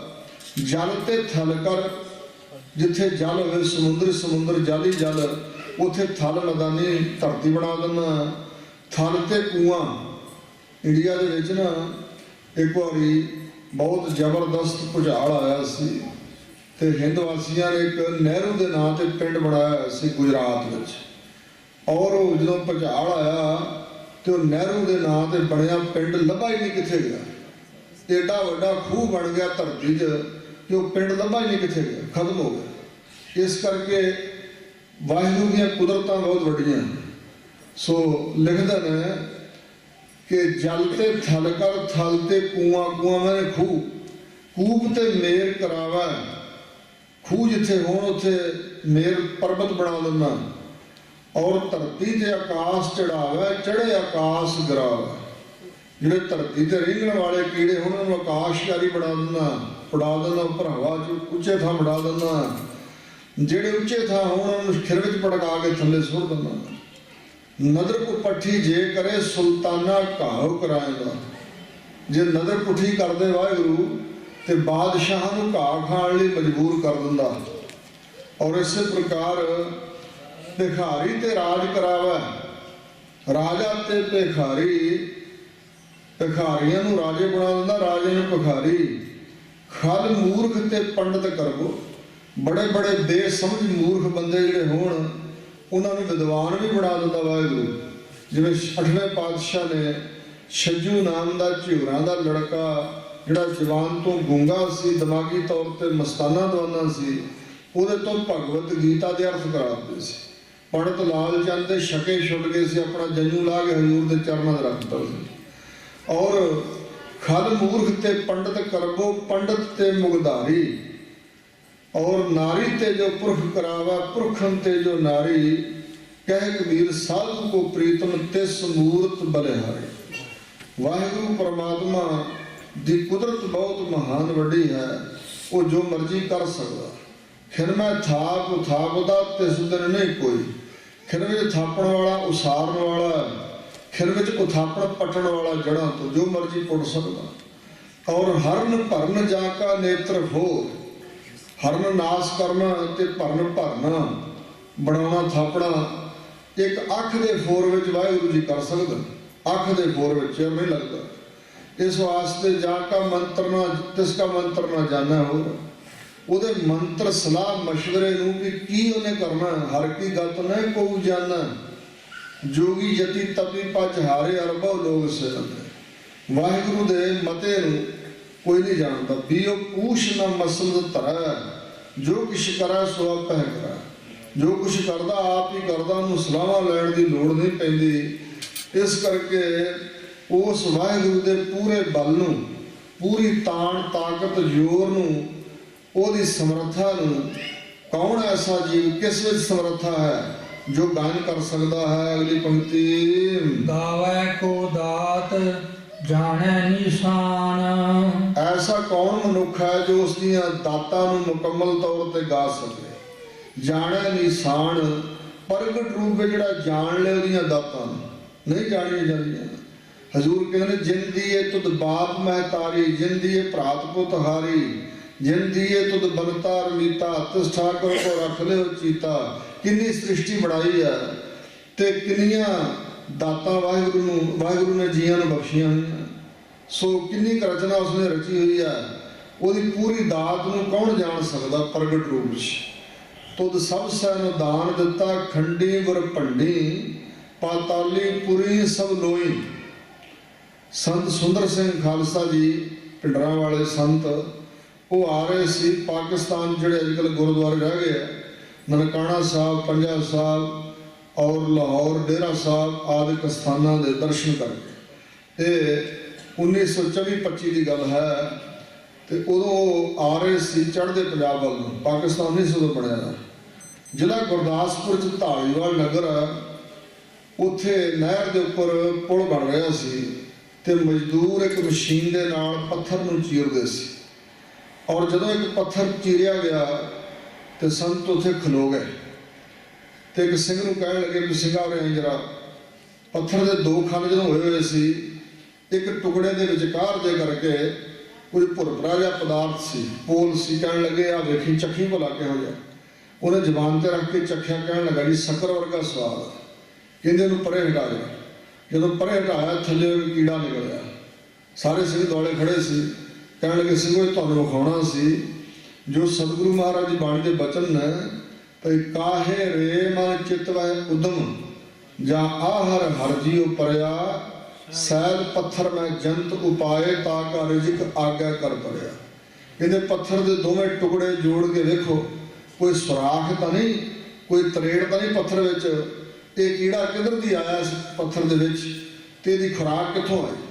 ਵਿੱਚੇ ਪੱਥਰ ਦੇ ਕੀੜਾ ਪੈਦਾ ਕੀਤਾ, ਵਿੱਚੇ ਉਹਦੀ ਖੁਰਾਕ ਰੱਖੀ। ਪਰਮੇਸ਼ਰ ਦੀਆਂ ਕੁਦਰਤਾਂ ਨੂੰ ਕੌਣ ਜਾਣ ਸਕਦਾ। ਕਹਿੰਦੇ ਮੂਸਾ ਪੈਗੰਬਰ ਸੀ, ਜਿਹੜਾ ਇਸਲਾਮ ਦਾ ਮੂਸਾ ਪੈਗੰਬਰ, ਇਹ ਕੋਹ ਤੂਰ ਪਹਾੜ ਤੇ ਜਾਂਦਾ ਸੀ ਰੋਜ਼। ਉੱਥੇ ਨੂੰ ਖੁਦਾ ਦਾ ਜਲਵਾ ਹੁੰਦਾ ਸੀ, ਜਿਸ ਨੂੰ ਅਸੀਂ ਪ੍ਰਕਾਸ਼ ਕਹਿੰਦੇ। ਪ੍ਰਕਾਸ਼, ਚਾਨਣ, ਨੂਰ, ਜਲਵਾ, ਫਾਰਸੀ ਜਲਵਾ ਕਹਿੰਦੇ ਆ। ਇੱਕ ਦਿਨ ਖੁਦਾ ਨੂੰ ਕਹਿਣ ਲੱਗਾ ਬਈ ਹੇ ਖੁਦਾ, ਤੁਹਾਨੂੰ ਬਹੁਤ ਜ਼ਿਆਦਾ ਕੰਮ ਪੈਂਦੇ ਨੇ, ਮੈਂ ਤੁਹਾਡਾ ਸੇਵਕ ਹਾਂ, ਕੋਈ ਥੋੜਾ ਬਹੁਤਾ ਕੰਮ ਮੈਨੂੰ ਸੌਂਪ ਦਿਓ। ਖੁਦਾ ਨੇ ਕਿਹਾ ਨਹੀਂ ਮੂਸਿਆ, ਤੂੰ ਮੇਰੇ ਵਾਲੇ ਕੰਮ ਨਹੀਂ ਨਿਭਾ ਸਕੇਗਾ। ਕਹਿਣ ਲੱਗਾ ਨਹੀਂ ਦੇਖੋ ਤਾਂ ਸਹੀ ਮੈਨੂੰ ਸੌਂਪ ਕੇ। ਜਦੋਂ ਜਿੱਦ ਕੀਤੀ ਤਾਂ ਖੁਦਾ ਨੇ ਕਿਹਾ ਵੀ ਲੈ ਫਲਾਣੇ ਜਿਹੜੇ 2 ਪਿੰਡ ਹਨ, ਉਹ 2 ਪਿੰਡਾਂ ਦੇ ਸਭ ਜੀਆਂ ਨੂੰ ਰਿਜ਼ਕ ਪਹੁੰਚਾਉਣ ਦੀ ਤੇਰੀ ਡਿਊਟੀ ਆ, ਤੇ ਸਮਰੱਥਾ ਤੈਨੂੰ ਦੇ ਦਿੱਤੀ ਹੈ, ਤਾਕਤ ਦਿੱਤੀ ਹੈ, ਕੋਈ ਜੀ ਭੁੱਖਾ ਨਾ ਰਹੇ। ਇਹ ਜਿਸ ਵੇਲੇ ਇਹਦੀ ਡਿਊਟੀ ਸੀ ਤੇ ਇਹਨੇ ਇੱਕ ਸੂਰ ਨੂੰ, ਮੁਸਲਮਾਨ ਭਾਵੇਂ ਉਹਦੀ ਕਸਮ ਖਾਂਦੇ ਪਰ ਬਦ ਮੰਨਿਆ, ਇਹਨੇ ਸੂਰ ਦਾ ਰਿਜ਼ਕ ਨਾ ਪਹੁੰਚਾਇਆ ਤੇ ਕੋਈ ਆਦਮੀ ਸੀ ਤੇ ਵਿਚਾਰੀ ਉਹ ਕਬਰ ਚੋਂ ਮੁਰਦਾ ਸਰੀਰ ਪੱਟ ਕੇ ਕੁਕਰਮ ਕਰ ਰਿਹਾ ਸੀ, ਇਸ ਕਰਕੇ ਗਲਾਨੀ ਨਾਲ ਇਹਨੇ ਉਹਨੂੰ ਰਿਜ਼ਕ ਨਹੀਂ ਪਹੁੰਚਾਇਆ। ਅਗਲੇ ਦਿਨ ਗਿਆ ਤੇ ਖੁਦਾ ਦਾ ਜਲਵਾ ਹੀ ਨਾ ਹੋਏ, ਵਾਹਿਗੁਰੂ ਪ੍ਰਗਟ ਹੋ ਕੇ ਦਰਸ਼ਨ ਨਾ ਦੇਣ ਤੇ ਇਹ ਬਾਰ-ਬਾਰ ਬੇਨਤੀਆਂ ਕਰਦਾ। ਆਕਾਸ਼ਬਾਣੀ ਰਾਹੀਂ ਬਚਨ ਹੋਇਆ ਵੀ ਹੇ ਮੂਸੇ, ਤੂੰ ਆਪਣੀ ਡਿਊਟੀ, ਆਪਣਾ ਪਹਿਰਾ ਸਹੀ ਨਹੀਂ ਨਿਭਾਇਆ। ਤਾਂ ਕਹਿਣ ਲੱਗਾ ਜੀ ਮੈਨੂੰ ਖਿਮਾ ਕਰ ਦਿਓ, ਆਪਣਾ ਸਾਰੀ ਜ਼ਿੰਮੇਵਾਰੀ ਤੁਸੀਂ ਸੰਭਾਲ ਲਓ, ਇਹ ਤੁਹਾਡੇ ਵਾਲੇ ਕੰਮ ਠੀਕ ਮੈਂ ਨਹੀਂ ਕਰ ਸਕਦਾ। ਔਰ ਫਿਰ ਇਹਨੂੰ ਕਹਿੰਦੇ ਜਲਵਾ ਹੋਇਆ ਖੁਦਾ ਦਾ। ਅਗਲੇ ਦਿਨ ਬੜੀ ਚਲਾਕੀ ਦੇ ਨਾਲ ਇੱਕ ਕੀੜਾ ਫੜ ਕੇ ਇਹਨੇ ਡੱਬੀ 'ਚ ਬੰਦ ਕਰ ਲਿਆ ਤੇ ਉਹ ਡੱਬੀ ਜਿਹੜੀ ਸੀ ਆਪਣੀ ਟੋਪੀ 'ਚ ਲਗਾ ਲਈ ਤੇ ਗਿਆ। ਜਿਸ ਵੇਲੇ ਖੁਦਾ ਦਾ ਜਲਵਾ ਹੋਇਆ ਤੇ ਪ੍ਰਸ਼ਨ ਕੀਤਾ ਕਿ ਤੁਸੀਂ ਮਹਾਰਾਜ ਸਾਰੇ ਜੀਆਂ ਨੂੰ ਰਿਜ਼ਕ ਪਹੁੰਚਾਇਆ ਅੱਜ? ਤਾਂ ਖੁਦਾ ਨੇ ਕਿਹਾ ਬਿਲਕੁਲ। ਇਹ ਛੇਤੀ ਨਾਲ ਟੋਪੀ ਲਾ ਕੇ ਡੱਬੀ ਖੋਲੀ, ਜਿਹੜਾ ਵਿੱਚ ਕੀੜਾ ਸੀ ਡੱਬੀ 'ਚ, ਉਹਨੇ ਵੀ ਚੌਲਾਂ ਦਾ ਦਾਣਾ ਫੜਿਆ। ਇਸ ਪ੍ਰਕਾਰ ਇਸਲਾਮ ਦੀ ਕਿਤਾਬਾਂ 'ਚ ਬਚਨ ਲਿਖੇ ਹਨ। ਇਹੋ ਜਿਹੇ ਕਈ ਮਿਸਾਲਾਂ ਹਨ। ਮਹਿਤਾ ਪਿੰਡ ਜਿਹੜਾ ਅੰਮ੍ਰਿਤਸਰ ਜ਼ਿਲ੍ਹੇ 'ਚ, ਪਾਕਿਸਤਾਨ ਬਣਨ ਤੋਂ ਪਹਿਲਾਂ ਦੀ ਗੱਲ ਹੈ, ਗੁਰਦੁਆਰਾ ਸਾਹਿਬ ਦੇ ਪਿਛਲੇ ਪਾਸੇ ਇੱਕ ਮੁਸਲਮਾਨਾਂ ਦਾ ਘਰ ਸੀ, ਉਹਨਾਂ ਨੂੰ ਤਕੀਏ ਵਾਲੇ ਮੁਸਲਮਾਨ ਕਹਿੰਦੇ ਸੀ। ਔਰ ਉਹ 7 ਸਾਲ ਇੱਕ ਤਵੇ ਤੇ ਰੋਟੀ ਪਕਾਉਂਦੇ ਰਹੇ। ਮਿੱਟੀ ਦਾ ਤਵਾ ਸੀ, ਮਿੱਟੀ ਦਾ, ਪੱਕੀ ਮਿੱਟੀ ਦਾ ਤਵਾ ਸੀ। ਇੱਕ ਜਗ੍ਹਾ ਤੋਂ ਤਵੇ ਨੂੰ ਸੇਕ ਨਾ ਲੱਗਿਆ। 7 ਸਾਲਾਂ ਬਾਅਦ ਜਦੋਂ ਤਵਾ ਭੰਨਿਆ, ਟੁੱਟ ਗਿਆ ਨਾ, ਉਹਨਾਂ ਭੰਨ ਕੇ ਵੇਖਿਆ ਵੀ ਕੀ ਗੱਲ ਇੱਥੇ ਸੇਕ ਨਹੀਂ ਸੀ ਲੱਗਦਾ। ਤਾਂ ਉਹ ਤਵੇ ਦੇ ਵਿੱਚ ਇੱਕ ਕੀੜਾ ਸੀ ਪਰ ਜਿਉਂਦਾ ਸੀ। ਬੜੇ ਹੈਰਾਨ ਹੋਏ ਵੀ ਪਰਮੇਸ਼ਰ ਸੇਕ ਹੀ ਨਹੀਂ ਸੀ ਲੱਗਣ ਦਿੰਦਾ। ਹੁਣ ਆਮ ਤੌਰ ਤੇ ਉਹ ਸੁਣ ਕੇ ਗੱਲ ਹਾਸੂ ਹੋਣੀ, ਕਹੇਗਾ ਵੀ ਇਹ ਐਵੇਂ ਬਨਾਵਟੀ ਜਿਹੀਆਂ ਗੱਲ। ਨਹੀਂ, ਐਸੀ ਗੱਲ ਨਹੀਂ, ਇਹ ਹੋਈ ਬੀਤੀ ਗੱਲ ਆ। ਇਹ ਬਜ਼ੁਰਗਾਂ ਨੇ, ਮਿੱਤੇ ਪਿੰਡ ਦੇ ਬਜ਼ੁਰਗਾਂ ਨੇ ਦੇਖੀ ਘਟਨਾ। ਔਰ ਉਹ ਮੁਸਲਮਾਨ ਬੜੇ ਹੈਰਾਨ ਹੋਏ ਸੀ ਵੀ 7 ਸਾਲ ਅਸੀਂ ਇਸ ਤਵੇ ਤੇ ਰੋਜ਼ ਰੋਟੀ ਪਕਾਉਂਦੇ ਰਹੇ ਔਰ ਜਿੱਥੇ ਕੀੜਾ ਵਿੱਚ ਪੈਦਾ ਕੀਤਾ ਉਹਨੂੰ ਸੇਕ ਨਹੀਂ ਸੀ ਪਰਮੇਸ਼ਰ ਲੱਗਣ ਦਿੰਦਾ। ਇਸ ਵਾਸਤੇ ਵਾਹਿਗੁਰੂ ਦੀਆਂ ਕੁਦਰਤਾਂ ਬਹੁਤ ਮਹਾਨ ਹਨ। ਉਹਦੀਆਂ ਦਾਤਾਂ ਨੂੰ ਪ੍ਰਗਟ ਰੂਪ 'ਚ ਕੌਣ ਜਾਣ ਸਕਦਾ ਤੇ ਕਿਹੜਾ ਗਾ ਸਕਦਾ? ਗਾਵੇ ਕੋ ਗੁਣ ਵਡਿਆਈਆ ਚਾਰ। ਕੌਣ ਹੈ ਐਸਾ ਜੀਵ ਜਿਹੜਾ ਪਰਮੇਸ਼ਰ ਦੇ ਪੂਰੇ ਗੁਣਾਂ ਨੂੰ ਬਿਆਨ ਕਰ ਸਕੇ? ਜਿਵੇਂ ਸ਼ੇਸ਼ ਨਾਗ, ਉਹਦਾ 1000 ਮੁੱਖ ਹੈ, ਹਰ ਇੱਕ ਮੂੰਹ ਵਿੱਚ 2-2 ਜ਼ਬਾਨਾਂ ਹਨ। 2000 ਜ਼ਬਾਨਾਂ ਨਾਲ ਨਿਤ ਪਰਮੇਸ਼ਰ ਦੇ ਗੁਣਾਂ ਕਰਕੇ ਉਹਦੇ ਨਵੇਂ ਨਾਂ ਉਚਾਰਦਾ। ਦਸਮ ਪਾਤਸ਼ਾਹ ਕਹਿੰਦੇ ਦੁਆਏ ਸਹੰਸ ਰਸਨਾ ਸੁਹਾਈ, ਸ਼ੇਸ਼ ਨਾ ਸਕੈ ਤਾਸ ਗੁਣ ਗਾਈ। 2000 ਜ਼ਬਾਨਾਂ ਹਨ ਉਹਦੀਆਂ ਸ਼ੁਭਲੀਕ, ਜਿਨ੍ਹਾਂ ਨਾਲ ਨਵੇਂ ਨਾਂ ਉਚਾਰਦਾ। ਪਰ ਕਿਹੜਾ ਪਰਮੇਸ਼ਰ ਦੇ ਗੁਣਾਂ ਦਾ ਅੰਤ ਪਾ ਲਿਆ ਉਸਨੇ? ਵਾਹਿਗੁਰੂ ਦੇ ਗੁਣ ਹੀ ਇੰਨੇ ਹਨ। ਦਸਮ ਪਾਤਸ਼ਾਹ ਨੇ ਜਾਪ ਸਾਹਿਬ 'ਚ 735 ਦੇ ਕਰੀਬ ਪਰਮਾਤਮਾ ਦੇ ਗੁਣਾਂ ਕਰਕੇ ਨਾਮ ਲਿਖੇ ਹਨ। ਚੱਕਰ ਚਿਹਨ ਅਰ ਬਰਨ ਜਾਤ ਅਰ ਪਾਤ ਨਹਿਨ ਜੇ।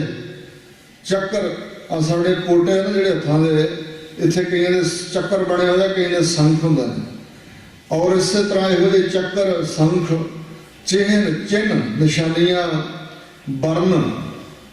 ਸੋ ਬ੍ਰਾਹਮਣ, ਖੱਤਰੀ, ਵੈਸ਼, ਸ਼ੂਦਰ, ਕਿਹੋ ਜਿਹਾ ਬਰਨ ਹੈ ਉਹਦਾ? ਕੋਈ ਬਰਨ ਨਹੀਂ। ਔਰ ਜਾਤ ਕਿਹੜੀ ਹੈ? ਔਰ ਪਾਤ ਨਹਿਨ ਜੇ, ਜਿਸ ਦੀ ਨਹੀਂ ਹੈ ਕੋਈ ਪਾਤ ਸ਼੍ਰੇਣੀ ਭਾਵ ਕੇ ਗੋਤ। ਰੂਪ ਰੰਗ ਅਰ ਰੇਖ ਭੇਦ, ਨਾ ਰੂਪ ਆਕਾਰ ਹੈ, ਨਾ ਰੰਗ ਕਾਲਾ ਗੋਰਾ ਚਿੱਟਾ ਪੀਲਾ ਨੀਲਾ ਹੋਇਆ ਕੋਈ। ਰੂਪ ਨਾ ਰੇਖ ਨਾ ਰੰਗ ਕਿਛ, ਸੋ ਇਸ ਪ੍ਰਕਾਰ ਨਾ ਰੇਖਾ ਮਸ਼ਕਸ਼, ਨਾ ਕੋਈ ਆਕਾਰ। ਇਸ ਪ੍ਰਕਾਰ ਚੱਕਰ ਚਿੰਨ ਅਰ ਬਰਨ ਜਾਤ ਪਾਤ ਨਹਿਨ ਜੇ। ਰੂਪ ਰੰਗ ਅਰ ਰੇਖ ਭੇਖ, ਭੇਖ ਕਿਹੋ ਜਿਹਾ, ਲਿਬਾਸ ਕਿਹੋ ਜਿਹਾ, ਤੂੰ ਕਹਿ ਨਾ ਸਕਤ ਕਿ ਕਿਹੋ ਜਿਹਾ ਕੋਈ ਦੱਸ ਨਹੀਂ ਸਕਦਾ, ਕੋਈ ਕਥਨ ਨਹੀਂ ਕਰ ਸਕਦਾ। ਫਿਰ ਸਿੱਖਾਂ ਨੇ ਕਿਹਾ ਮਹਾਰਾਜ ਜੀ ਫਿਰ ਇਹੋ ਜਿਹੀ ਚੀਜ਼ ਤੇ ਕੋਈ ਹੋ ਹੀ ਨਹੀਂ ਸਕਦੀ, ਫਿਰ ਰੱਬ ਹੋਣਾ ਹੀ ਨਹੀਂ। ਤਾਂ ਮਹਾਰਾਜ ਕਹਿੰਦੇ ਨਹੀਂ ਨਹੀਂ, ਅਚਲ ਮੂਰਤ ਉਹਦਾ ਜੋ ਸਰੂਪ ਹੈ, ਵਜੂਦ ਹੈ, ਅਚਲ ਚਲਾਏ ਮਾਨ ਕੀ ਤੁਰੈ ਤਾ, ਉਹਨੂੰ ਕੋਈ ਤਬਦੀਲ ਨਹੀਂ ਕਰ ਸਕਦਾ। ਅਚਲ ਮੂਰਤ ਅਨੁਭਵ ਪ੍ਰਕਾਸ਼, ਗਿਆਨ ਦਾ ਪ੍ਰਕਾਸ਼ ਰੂਪ ਹੈ। ਗਿਆਨ ਦਾ ਵਿਸ਼ਾ ਅਨੁਭਵ ਦਾ ਵਿਸ਼ਾ ਹੈ, ਅਨੁਭਵ ਕੀਤਾ ਜਾ ਸਕਦਾ। ਫੀਲਿੰਗ ਮਹਿਸੂਸ ਹੋਵੇਗਾ, ਬੰਦਗੀ ਕਰਨ ਦੇ ਨਾਲ ਪਤਾ ਲੱਗ ਜਾਏਗਾ, ਗਿਆਨ ਹੋ ਜਾਏਗਾ। ਪਰ ਅੱਖਾਂ ਦਾ ਵਿਸ਼ਾ ਨਾ ਸੁਣਨ ਦਾ ਵਿਸ਼ਾ, ਨਾ ਸੁਣ ਕੇ ਅੰਤ ਪਾਇਆ ਜਾਂਦਾ। ਇੰਦਰੀਆਂ ਤੋਂ ਅਗੋਚਰ ਹੈ, ਮਨ ਦੀ ਗਮਤਾ ਤੋਂ ਪਰੇ ਹੈ। ਅਚਲ ਮੂਰਤਨ ਭਉ ਪ੍ਰਕਾਸ਼ ਅਮਿਤੋਜ ਕਹਿਜਾ। ਅਮਿਤੋਜ ਦਾ ਅਰਥ ਹੈ ਅਮਿਤ ਓਜ। ਅਮਿਤ ਮਿਣਤੀ ਤੋਂ ਰਹਿ ਤੁਸਦਾ ਓਜ ਮੈਨੇ ਬਲ ਹੈ। ਇਹੋ ਜਿਹਾ ਕਹੀਦਾ ਅਮਿਤ ਬਲ ਵਾਲਾ। ਕੋਟ ਇੰਦਰ ਇੰਦਰਾਣ, ਕਰੋੜਾਂ ਇੰਦਰ ਦੇਵਤੇ ਤੇ ਉਹਦੀਆਂ ਘਰ ਵਾਲੀਆਂ ਇੰਦਰਾਣੀਆਂ ਭਾਵ ਸੱਚੀ ਆਦਿਕ ਪਤਨੀਆਂ। ਸ਼ਾਹੇ ਸ਼ਾਹਾਨ ਗਣਜੈ, ਸ਼ਾਹੂਕਾਰ ਕੁਬੇਰ ਨੂੰ ਮੰਨਿਆ ਸੁਰਗ ਦਾ ਦੇਵਤਾ ਕੁਬੇਰ ਹੈ, ਇੱਕ ਧਨ ਦਾ ਦੇਵਤਾ। ਤੇ ਸ਼ਾਹਾਣੀਆਂ ਸ਼ਾਹਣੀਆਂ ਉਹਦੀਆਂ ਘਰ ਵਾਲੀਆਂ ਸਭ ਜਿਹੜੇ ਗਿਣੇ ਜਾਂਦੇ ਹਨ। ਸ਼ਾਹੇ ਸ਼ਾਹਾਨ ਗਣਜੈ ਤਰ ਭਵਨ ਮਹੀਪ, ਜਿਹੜੇ ਤਿੰਨੇ ਭਵਨ ਹਨ ਮਾਤ ਲੋਕ ਪਤਾਲ ਤੇ ਆਕਾਸ਼ ਵਿੱਚ ਜਿਹੜੀਆਂ ਪੁਰੀਆਂ ਬਕੁੰਠ ਆਦਿਕ, ਇਹਨਾਂ ਸਾਰਿਆਂ ਦਾ ਮਹੀਪ ਬਾਦਸ਼ਾਹ ਹੈ, ਮਾਲਕ ਹੈ। ਸੁਰ ਨਰ ਅਸੁਰ, ਸੁਰ ਦੇਵਤੇ ਨਰ ਮਨੁੱਖ ਤੇ ਅਸੁਰ ਦੈਂਤ ਰਾਖਸ਼। ਨੇਤ ਨੇਤ ਬਨ ਤ੍ਰਿਣ ਕਹਿਤ, ਬਣ ਬਿਰਸ਼ ਬੂਟੇ ਤੇ ਤ੍ਰਿਣ ਘਾਹ ਕੰਡਾ ਆਦਿਕ ਜਿੰਨੇ ਵੀ ਹੈ ਇਹ ਸਾਰੇ ਪ੍ਰਮਾਤਮਾ ਨੂੰ ਨੇਤ ਨੇਤ ਕਹਿ ਰਹੇ। ਬੇਅੰਤ ਹੈ ਬੇਅੰਤ ਹੈ, ਸਾਰੇ ਇਹ ਕਹਿ ਰਹੇ ਨੇ। ਸੋ ਇਸ ਪ੍ਰਕਾਰ ਨੇਤ ਨੇਤ ਬਨ ਤ੍ਰਿਣ ਕਹਿਤ ਤਾਂ ਸਰਵਨਾਮ ਕਥਾ ਕਮ। ਵਾਹਿਗੁਰੂ ਜੀ ਤੇਰੇ ਸਾਰੇ ਨਾਮ ਜਿਹੜੇ ਸਫਾਤੀ ਨਾਮ ਰੱਖੇ ਭਗਤਾਂ ਨੇ, ਇਹ ਕੌਣ ਕਥਨ ਕਰੇ। ਕਰਮ ਨਾਮ ਵਰਣਤ ਸੁਮਤ, ਤੇਰੇ ਕਰਮ, ਕਰਮ ਨਾਮ ਕੀਰਤਨ ਨਾਮ, ਜੋ ਜੋ ਤੂੰ ਕੀਤਾ ਹੁਣ ਤੱਕ ਉਹਨਾਂ ਗੁਣਾ ਕਰਕੇ ਭਗਤਾਂ ਨੇ ਤੁਹਾਡੇ ਨਾਮ ਰੱਖ ਦਿੱਤੇ। ਸੋ ਉਹ ਕਰਮ ਨਾਮ ਵਰਣਤ ਸੁਮਤ। ਸੁਮਤਵੰਤ ਲੋਕ, ਚੰਗੀ ਮੱਤ ਵਾਲੇ, ਅਕਲ ਵਾਲੇ, ਬੁੱਧੀ ਵਾਲੇ ਲੋਕ ਤੇਰੇ ਕੀਰਤਨ ਨਾਮ ਕਥਨ ਜ਼ਰੂਰ ਕਰਦੇ। ਤੇਰੇ ਨਾਮਾਂ ਨੂੰ ਕਥਨ ਕਰਕੇ ਤੇਰੇ ਵਿੱਚ ਸਮਾਈ ਹੋ ਜਾਂਦੀ ਹੈ, ਅਭੇਦਤਾ ਪ੍ਰਾਪਤ ਹੁੰਦੀ ਤੇਰੀ ਗੁਣਾਨਵਾਦ ਸਿਫਤ ਤੋਂ ਸਫਾਤ ਕਰਨ ਨਾਲ। ਪਰ ਕੌਣ ਹੈ ਜਿਹੜਾ ਮੁਕੰਮਲ ਤੌਰ ਤੇ ਤੈਨੂੰ ਕਥਨ ਕਰ ਸਕੇ। ਗਾਵੇ ਕੋ ਦਾਤ ਜਾਣੇ ਨਿਸ਼ਾਨ, ਗਾਵੇ ਕੋ ਗੁਣ ਵਡਿਆਈਆਂ ਚਾਰ। ਤੇਰੇ ਗੁਣਾਂ ਨੂੰ ਔਰ ਸੱਚੇ ਪਾਤਸ਼ਾਹ ਜਿਹੜੀਆਂ ਚਾਰ ਸੁੰਦਰ ਵਡਿਆਈਆਂ ਹਨ, ਵੱਡੀ ਵਡਿਆਈ ਜਾਂ ਵੱਡਾ ਨਾਮ, ਵੱਡੀ ਵਡਿਆਈ ਸੱਚ ਨਿਆਮ। ਹਉ ਕਿਆ ਸਲਾਹੀ ਕਿਰਮ ਜੰਤ, ਵੱਡੀ ਤੇਰੀ ਵਡਿਆਈ।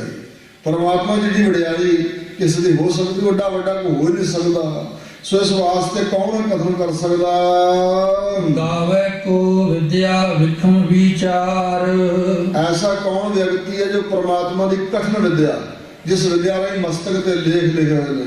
ਕਰੀ ਲੋ ਕਲਮ ਚੱਲਿਓ ਲਿਖਿਓ ਲੇਖ ਮੱਥਾ, ਜਿਹੜੀ ਮੱਥੇ ਤੇ ਲੇਖ ਲਿਖੇ ਹੋਏ ਨੇ ਜਿਸ ਵਿਦਿਆ ਦੁਆਰਾ ਅਜੇ ਤੱਕ ਕੋਈ ਨਹੀਂ ਪੜ੍ਹ ਸਕਿਆ ਵੀ ਇਹ ਕੀ ਲਿਖਿਆ ਹੋਇਆ ਮਸਤਕ ਤੇ। ਹੱਥਾਂ ਦੀਆਂ ਰੇਖਾਂ ਨੂੰ ਤਾਂ ਜਿਨ੍ਹਾਂ ਨੇ ਗ੍ਰੰਥ ਪੜ੍ਹੇ ਹੋਏ ਜੋਤਿਸ਼ ਦੇ, ਉਹ ਕੁਝ ਵੇਖ ਕੇ ਦੱਸ ਦਿੰਦੇ ਪਰ ਇਹ ਬਦਲ ਜਾਂਦੀਆਂ। ਤਾਂ ਮਸਤਕ ਲਿਖੇ ਵਾਲਾ ਲੇਖ ਪੁਰਬ ਕਮਾਇਆ ਜੀਓ, ਜੋ ਵਾਹਿਗੁਰੂ ਦੀ ਅਗੰਮੀ ਕਰਮ ਨੇ ਮੱਥੇ ਤੇ ਲੇਖ ਲਿਖੇ ਹੋਏ ਆ। ਉਸ ਕਠਨ ਵਿਦਿਆ ਨੂੰ ਵਿਚਾਰ ਕੇ ਕੌਣ ਹੈ ਜਿਹੜਾ ਕਥਨ ਕਰ ਸਕੇ ਮੁਕੰਮਲ ਤੌਰ ਤੇ। ਗਾਵੇ ਕੋ ਸਾਜ ਕਰੇ ਤਨ ਕੇ, ਜਿਹੜਾ ਪ੍ਰਮਾਤਮਾ ਸਾਜ ਕੇ ਸਾਰੇ ਸਰੀਰਾਂ ਨੂੰ, ਸ੍ਰਿਸ਼ਟੀ ਨੂੰ ਤੇ ਸਾਰੇ ਤਨਾਂ ਨੂੰ ਮਿੰਟ ਸਕਿੰਟ ਵਿੱਚ ਹੀ ਖੇਚ ਬਣਾ ਦਿੰਦਾ, ਉਹਨੂੰ ਕੌਣ ਕਥਨ ਕਰੇ, ਕੌਣ ਗਾਵੇ ਉਹਦੇ ਜਸ ਨੂੰ। ਗਾਵੇ ਕੋ ਜੀ ਲੈ ਫਿਰ ਦੇ, ਜਿਹੜਾ ਪ੍ਰਮਾਤਮਾ ਜੀ ਜਿੰਦ ਆਤਮਾ ਨੂੰ ਸਰੀਰਾਂ ਚੋਂ ਲੈ ਲੈਂਦਾ, ਸਰੀਰ ਬਿਲਸ ਜਾਂਦੇ ਆ, ਫਿਰ ਹੋਰ ਦੇ ਨਵਾਂ ਸਰੀਰ ਦੇ ਦਿੰਦਾ। ਇਹੋ ਜਿਹੇ ਪ੍ਰਮਾਤਮਾ ਦੇ ਪੂਰਨ ਤੌਰ ਤੇ ਜਸ ਨੂੰ ਕੌਣ ਗਾ ਸਕੇ। ਗਾਵੇ ਕੋ ਜਾਪੈ ਦਿਸੈ ਦੂਰ, ਜਾਪੈ ਜਾਣਿਆ ਜਾਂਦਾ, ਦੂਰ ਦਿਸਦਾ ਜੋ ਪ੍ਰਮਾਤਮਾ ਕਈਆਂ ਗਿਆਨੀਆਂ ਨੂੰ। ਇਹੋ ਜਿਹੇ ਜੀਵ ਕੌਣ ਕਿਸ ਤਰ੍ਹਾਂ ਗਾ ਸਕਦੇ, ਕੌਣ ਹਨ ਜੋ ਗਾ ਸਕਣ। ਗਾਵੇ ਕੋ ਵੇਖੈ ਹਾਜ਼ਰਾ ਹਜ਼ੂਰ, ਜਿਹੜਾ ਇਸ ਭਾਵਨਾ ਨਾਲ ਤੱਕਦਾ ਕਿ ਵਾਹਿਗੁਰੂ ਜੀ ਹਾਜ਼ਰ ਨੇੜੇ ਤੇ ਹਜ਼ੂਰ ਸਾਹਮਣੇ ਆ, ਉਹ ਵੀ ਕੌਣ ਹਨ ਜਿਹੜੇ ਕਥਨ ਕਰ ਸਕਣ ਪ੍ਰਮਾਤਮਾ ਦੇ ਸਰੂਪ ਨੂੰ ਮੁਕੰਮਲ ਤੌਰ ਤੇ। ਹੁਣ ਮੁੱਢ ਤੋਂ ਪੜੋ ਜੀ। ਗਾਵੇ ਕੋ ਜਾਪੈ ਦਿਸੈ, ਗਾਵੇ ਕੋ ਗੁਣ, ਗਾਵੇ ਕੋ ਗੁਣ ਵਡਿਆਈਆ ਚਾਰ। ਗਾਵੇ ਕੋ ਤਾਣ। ਸੋ ਗਾਵੇ ਕੋ ਤਾਣ, ਕੋਈ ਮਨੁੱਖ ਉਸ ਪਰਮਾਤਮਾ ਦੇ ਤਾਣ ਨੂੰ ਗਾਉਂਦਾ ਹੈ, ਕਿਉਂਕਿ ਗਾਉਣਾ ਚਾਹੀਦਾ, ਪਰ ਹੋਵੇ ਕਿਸੇ ਤਾਣ। ਜੇ ਪਰਮਾਤਮਾ ਵੱਲੋਂ ਕਿਸੇ ਦੀ ਤਾਣ ਹੋਵੇ, ਬੰਨ ਹੋਵੇ ਤੇ ਤਾਂ ਹੀ ਗਾਇਆ ਜਾਂਦਾ। ਮਤਲਬ ਜੀਵ ਦੀ ਅਲਪਗਤਾ ਬਿਆਨ ਕਰ ਰਹੇ ਨੇ ਹੁਣ ਇਸ ਅਰਥ ਦੁਆਰਾ। ਇਹ ਪਹਿਲਾ ਨਿਖੇਧ ਪੱਖ ਦਾ ਅਰਥ ਸੀ, ਹੁਣ ਵਿਧੀ ਪੱਖ ਦਾ ਅਰਥ ਹੈ। ਭਈ ਵਾਹਿਗੁਰੂ ਨੂੰ ਉਹ ਹੀ ਗਾ ਸਕਦਾ ਜਿਹਨੂੰ ਪਰਮਾਤਮਾ ਕੁਝ ਬਲ ਬਖਸ਼ੇ, ਉਹਦੇ ਤਾਣ ਨੂੰ, ਉਹਦੇ ਜ਼ੋਰ ਨੂੰ, ਉਹਦੀ ਤਾਕਤ ਨੂੰ, ਉਹਦੀ ਸਮਰੱਥਾ ਨੂੰ ਉਹ ਹੀ ਕੁਝ ਬਿਆਨ ਕਰੇਗਾ, ਜਿਸ ਦੇ ਤਾਂ ਹੀ ਵਾਹਿਗੁਰੂ ਨੇ ਦਾਤ ਬਖਸ਼ੀ ਹੋਵੇ, ਬਲ ਬਖਸ਼ਿਆ ਹੋਵੇ। ਜੇ ਕਿਸੇ ਨੇ ਬਲ ਹੀ ਨਹੀਂ ਬਖਸ਼ਿਆ, ਜਿਵੇਂ ਬਚਨ ਹੈ कि बिन बाजा कैसो नृतकारी, जे बाजा ना बजदा तो जिवें नृतकारी नाल नहीं हो सकता। बिन कंठा कैसे गावन हारी, रब गला ही किस दा बंद कर दे तो किवें कोई गा सकेगा। सो इस प्रकार जिन्ना को बल वाहिगुरू वालों मिलिया होया, आप जपाए जपै सो नाम, आप गवाए सो हर गुण गाओ। रब ही बख्शिश करे, ਉਹਦੇ ਵੱਲੋਂ ਸਮਰੱਥਾ ਮਿਲੇ ਕਿਸੇ ਜੀਵ ਨੂੰ, ਤਾਂ ਕੋਈ ਉਹਦੇ ਤਾਣ ਨੂੰ ਜਿੰਨੀ ਸਮਰੱਥਾ ਉਹਦੇ ਲਿਹਾਜ਼ ਨਾਲ, ਮੁਕੰਮਲ ਤੌਰ ਤੇ ਨਹੀਂ, ਪਰ ਉਹਦੇ ਬਲ ਨੂੰ, ਉਹ ਦੇਖ ਦੇਖ ਕੇ ਉਹਦੇ ਜ਼ੋਰ ਨੂੰ ਕੁਦਰਤ ਦੁਆਰਾ ਉਹ ਜਾਣਿਆ ਜਾਂਦਾ ਨਾ, ਉਹਦੇ ਬਲ ਨੂੰ, ਤਾਕਤ ਨੂੰ ਜਾਣਿਆ ਜਾਂਦਾ। ਤੇ ਕੁਦਰਤ ਦੁਆਰਾ ਵੇਖ ਵੇਖ ਕੇ ਮਿਲੇ ਹੋਏ ਬਲ ਦੁਆਰਾ ਉਸ ਦੇ ਜ਼ੋਰ ਤਾਕਤ ਬਲ ਨੂੰ ਗਾਇਆ ਜਾ ਸਕਦਾ ਹੈ। ਗਾਵੇ ਕੋ ਦਾਤ ਜਾਣੇ ਨਿਸ਼ਾਨ, ਜੋ ਕੁਝ ਸਾਡੇ ਪਾਸ ਹੈ, ਜਿਸ ਕਾ ਤਨ ਮਨ ਧਨ ਸਭ ਤਿਸ ਕਾ, ਜਿਸ ਦਾ ਤਨ ਬਖਸ਼ਿਆ ਹੋਇਆ ਤੇ ਮਨ ਤੇ ਜੀਵ ਆਤਮਾ, ਇਹ ਧਨ ਵੀ ਫਿਰ ਉਸੇ ਦਾ ਹੋਇਆ। ਜੋ ਸਾਡੇ ਸਰੀਰਾਂ 'ਚ ਬਲ ਭਰਿਆ ਹੋਇਆ, ਇਹ ਵੀ ਤੇ ਉਸੇ ਦਾ ਹੀ ਆ। ਇਸ ਪ੍ਰਕਾਰ ਕੋਈ ਵਿਅਕਤੀ ਦਾਤ, ਉਹਦੀ ਦਾਤ ਨੂੰ ਉਹਦੀ ਨਿਸ਼ਾਨੀ ਜਾਣ ਕੇ ਗਾ ਰਿਹਾ ਹੈ ਕਿ ਰੱਬ ਨੇ ਆਹ ਦਾਤ ਨੂੰ ਬਖਸ਼ੀ, ਧੰਨਵਾਦ ਕਰ ਰਿਹਾ ਉਸ ਦਾ। ਗਾਵੇ ਕੋ ਗੁਣ ਵਡਿਆਈਆ ਚਾਰ, ਤੇ ਇਸੇ ਤਰ੍ਹਾਂ ਉਹਦੀਆਂ ਚਾਰ ਸੁੰਦਰ ਵਡਿਆਈਆਂ ਨੂੰ ਤੇ ਉਹਦੇ ਗੁਣਾਂ ਨੂੰ ਕੋਈ ਗਾ ਰਿਹਾ ਹੈ, ਜਿਵੇਂ ਭਾਈ ਗੁਰਦਾਸ ਨੇ ਗਾਇਆ ਹੈ। ਕਹਿੰਦੇ ਭਗਤ ਵਸ਼ਲ ਸੁਣ ਹੋਤ ਹੋਂਦਰਾਸ, ਪਤਤ ਪਾਵਨ ਸੁਨ ਆਸਾ ਔਰ ਧਾਰ। ਭਾਈ ਸਾਹਿਬ ਕਹਿੰਦੇ ਹੈ ਵਾਹਿਗੁਰੂ ਜੀ, ਤੁਹਾਡਾ ਇੱਕ ਗੁਣ ਸੁਣਿਆ, ਭਗਤ ਵਸ਼ਲ, ਭਗਤਾਂ ਨੇ ਤੁਹਾਡੇ ਇਸ ਗੁਣ ਕਰਕੇ ਤੁਹਾਡਾ ਨਾਮ ਹੀ ਰੱਖ ਦਿੱਤਾ ਭਗਤ ਵਸ਼ਲ। ਬੱਚੇ ਨਾਲ ਜਿਵੇਂ ਬੱਚੇ ਨਾਲ ਵਾਤਸਲ ਪਿਆਰ ਕਰਦੀ ਗਊ, ਇਸ ਤਰ੍ਹਾਂ ਤੁਸੀਂ ਪਿਆਰ ਕਰਦੇ ਹੋ ਆਪਣੇ ਭਗਤਾਂ। ਮਾਂ ਵੀ ਆਪਣੇ ਪੁੱਤਰ ਨਾਲ, ਬੱਚੇ ਨਾਲ ਪਿਆਰ ਕਰਦੀ ਹੈ, ਪਰ ਉਹਦੇ ਵਿੱਚ ਲਾਲਸਾ ਛੁਪੀ ਹੋਈ ਹੈ। ਜੋ ਜਨਨੀ ਗਰਭ ਪਾਲਤੀ ਸੁਧ ਕੀ ਕਰ ਆਸਾ, ਵੱਡਾ ਹੋਏ ਧਨ ਖਾੜਦੇ ਕਰ ਭੋਗ ਬਿਲਾਸਾ। ਮਾਂ ਵੀ ਬੱਚੇ ਨੂੰ ਪਾਲਦੀ ਹੈ ਔਰ ਇਸ ਆਸ ਦੇ ਨਾਲ ਕਿ ਵੱਡਾ ਹੋ ਕੇ ਧਨ ਖੱਟ ਕਮਾ ਕੇ ਲਿਆਵੇਗਾ, ਅਸੀਂ ਬਿਲਾਸ ਆਨੰਦ ਨੂੰ ਭੋਗਾਂਗੇ, ਭਾਵ ਪਿਛਲੀ ਉਮਰ 'ਚ ਬਿਰਧ ਅਵਸਥਾ 'ਚ ਸੁਖ ਲਵਾਂਗੇ, ਇਹ ਆਸ ਹੈ ਮਾਂ ਦੇ ਅੰਦਰ। ਪਰ ਗਾਂ ਦੇ ਅੰਦਰ ਤੇ ਇਹੋ ਜਿਹੀ ਲਾਲਸਾ ਨਹੀਂ ਵੀ ਬੱਚਾ ਪੱਠੇ ਲਿਆਵੇ ਮੈਨੂੰ ਖਵਾਏਗਾ, ਐਸਾ ਨਹੀਂ ਹੈ। ਜਿਵੇਂ ਨਿਰਸ਼ਿਤ ਪਿਆਰ ਗਾਂ ਕਰਦੀ ਆਪਣੇ ਬੱਚੇ ਨਾਲ, ਇਸੇ ਤਰ੍ਹਾਂ ਵਾਹਿਗੁਰੂ ਨੂੰ ਵੱਡਾ ਦਾਤਾ ਤਿਲ ਨਾ ਤਮਾਏ। ਤਿਲ ਜਿੰਨੀ ਵੀ ਤਮਾ ਨਹੀਂ ਹੈ ਕਿ ਇਹ ਮੈਨੂੰ ਕੁਝ ਦੇਣਗੇ ਮੇਰੇ ਜੀਵ, ਮੇਰੇ ਭਗਤ, ਨਹੀਂ। ਵਾਤਸਲ ਪਿਆਰ ਕਰਦਾ ਵਾਹਿਗੁਰੂ ਆਪਣੇ ਭਗਤਾਂ ਨਾਲ, ਇਸ ਕਰਕੇ ਉਹਦਾ ਨਾਮ ਰੱਖਿਆ ਭਗਤਾਂ ਨੇ ਭਗਤ ਵਸ਼ਲ। ਕਹਿੰਦੇ ਮਹਾਰਾਜ ਤੁਹਾਡਾ ਇਹ ਨਾਮ ਸੁਣ ਕੇ ਮੈਂ ਹਿਰਦੇ 'ਚ ਨਿਰਾਸ਼ ਹੋ ਜਾਂਦਾ ਕਿ ਮੈਂ ਤਾਂ ਤੁਹਾਡਾ ਭਗਤ ਨਹੀਂ ਹਾਂ, ਮੈਂ ਤੇ ਭਗਤੀ ਨਹੀਂ ਕੀਤੀ, ਫਿਰ ਤੁਸੀਂ ਮੇਰੇ ਨਾਲ ਪਿਆਰ ਨਹੀਂ ਕਰੋਗੇ। ਤੁਹਾਡੇ ਪਿਆਰ ਕਰਨ ਤੋਂ ਬਗੈਰ ਮੇਰਾ ਪਾਰ ਉਤਾਰਾਂਗੇ। ਪਰ ਤੁਹਾਡੇ 'ਚ ਇੱਕੋ ਗੁਣ ਨਹੀਂ ਹੈ, ਹੋਰ ਵੀ ਗੁਣ ਹੈ।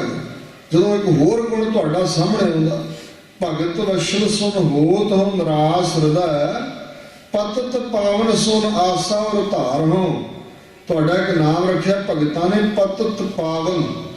ਪਤਤ ਜਿਹੜੇ ਧਰਮ ਤੋਂ ਡਿੱਗ ਚੁੱਕੇ ਭ੍ਰਿਸ਼ਟ ਲੋਕ ਹੋਣ, ਜੇ ਰੱਬ ਦਾ ਨਾਮ ਲੈਣ ਲੱਗ ਜਾਣ ਤੇ ਰੱਬ ਦਾ ਨਾਮ ਉਹਨਾਂ ਨੂੰ ਪਵਿੱਤਰ ਕਰ ਦਿੰਦਾ।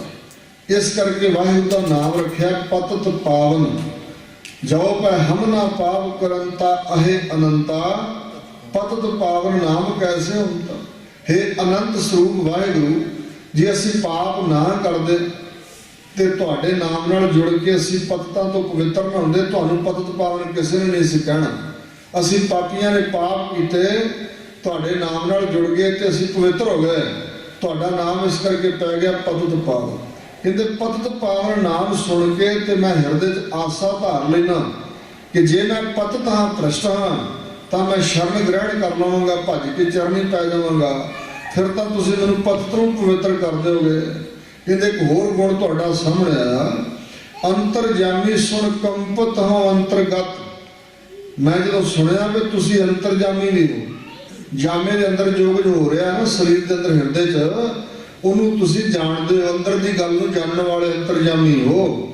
ਸੋ ਸੱਚੇ ਪਾਤਸ਼ਾਹ ਮੈਂ ਕੰਬ ਜਾਣਾ, ਮੇਰੇ ਅੰਦਰ ਤੇ ਕਈ ਕੁਝ ਚੱਲ ਰਿਹਾ, ਮਾੜੇ ਫੁਰਨੇ, ਮਾੜੇ ਵਿਚਾਰ, ਬੁਰੇ ਖਿਆਲ, ਭੈੜੇ ਸੰਸਕਾਰ, ਮੇਰੇ ਅੰਦਰ ਤਾਂ ਮੈਲ ਹੀ ਮੈਲ ਭਰੀ ਹੋਈ ਹੈ ਤੇ ਤੁਸੀਂ ਸਭ ਕੁਝ ਜਾਣਦੇ। ਲੋਕਾਂ ਤੋਂ ਪੜਦਾ ਹੈ, ਲੋਕ ਨਹੀਂ ਜਾਣਦੇ, ਪਰ ਸੱਚੇ ਪਾਤਸ਼ਾਹ ਤੋਂ ਹੱਥੋਂ ਪੜਦਾ ਕੋਈ ਨਹੀਂ।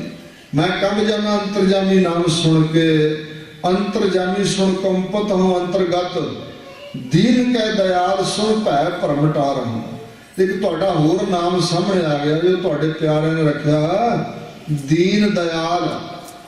दीन आजिज निमाणा, शरण पैण वाला गरीब। जिहड़ा इंज निमाणा आजिज बन के गरीब समझ के अपने आप नूं तुहाडी शरण पै जांदा, तुसीं उस ते दयालु कृपालु हो जांदे। जिहड़ा अंदरों दीन बने ना, अंदरों गरीब पैसे ढिले करके गरीब उहदे ते भी हंकार हुंदा, और ये नहीं अंदरों दीन बने, भावें अमीर भी होवे दीन हो सकदा। और दीन बन के आजिज बन के शरण पै जाए, तुसीं उस ते दयालु कृपालु हुंदे हो। दीन कै दयाल सुन भै भरम टार, मैं अपना डर ते भरम दूर कर लैना। फिर सच्चे पातशाह मैनूं अपनी ऊणताई सामने आई कि जल धर संगम कै अफल सिंबल द्रुम। जिहड़ा सिंबल दा दरखत है, फल फिके फुल बक बके कम न आवे पत। जिन्ना मर्जी मीह पवे उन्होंने फल चंगे थोड़ा लगने, ਉਹਦੇ फल भी फिके जे फुल भी बक बके, पत्तर भी छां वाले नहीं हैं। परिंदे आस लैके आउंदे पर बेचारे निराश होकर मुड़ जाते हैं। मैं इहो जिहा सिंबल के दरख्त वर्गा हाँ, पर सच्चे पातशाह चंदन सुगंध संबंध मलगार हाँ। तुसीं हो ना चंदन वर्गे। सच्चे पातशाह जी तुहाडे चरण मैं फड़ ले तो तुहाडे तो शुभ गुणां दी खुशबू मेरे ते भी असर करेगी ना। चंदन के बूटे तो सारे वृक्ष बूटियां ते प्रभाव पै जांदा खुशबू का, सारे खुशबूदार बन जाते हैं। और इस तरह तुहाडे भगत जन संत भगत वो हैं ना चंदन वर्गे सच्चे पातशाह। जे उन्होंने संगत में पै गया मिल गया तो उन्होंने प्रभाव नाल मैं भी चंदन वर्गा बन ही जावांगा। अपनी करनी कर नरक हूं ना पाऊं ठौर। अपनी मेरी करनी करतूत इहो जी है कि उस करतूत के मुताबिक तो मैनूं नरक भी नहीं चलणगे, मैं इहो जिहा गुनाहगार हाँ। अपनी करनी कर नरक हूं ना पाऊं ठौर, तुमरे बिरद कर आसरो सुमार हूं। बिरद एक बिरद शब्द हुंदा धद्दे नाल, ਉਹਦਾ अर्थ ਹੁੰਦਾ बुजुर्ग बुढ़ा बिरद अवस्था वाला। तो जिहड़ा बिरद शब्द है बनिया विरद तो। विरद का अर्थ है पुराना सुभाव, पुराना धर्म। परमात्मा का धर्म है पक्का, जो शरण आवे तिस कंठ लावे, ये बिरद स्वामी संदा। जिहड़ा शरण पै जाए उन्होंने गले नाल लाउणा, ये स्वामी का बिरद है, ये ਉਹਦਾ धर्म है। इस करके तुहाडे इस धर्म भगत वशद पतत पावन अंतर या आदिक धर्म करके दीन दयाल नाम है तुहाडा बिरद है तुहाडा। ते इस करके तुहाडे बिरद करके मैं तुहाडा आसरा लेना। मन में तुहाडा आसरा धारण किया होया कि मैं तो चंगा नहीं, मेरी करतूत कुछ नहीं। इंज भी कहा भाई साहब ने, तो सो न नाथ अनाथ न मोसर, तो सो न दानी न मोसो भिखारी।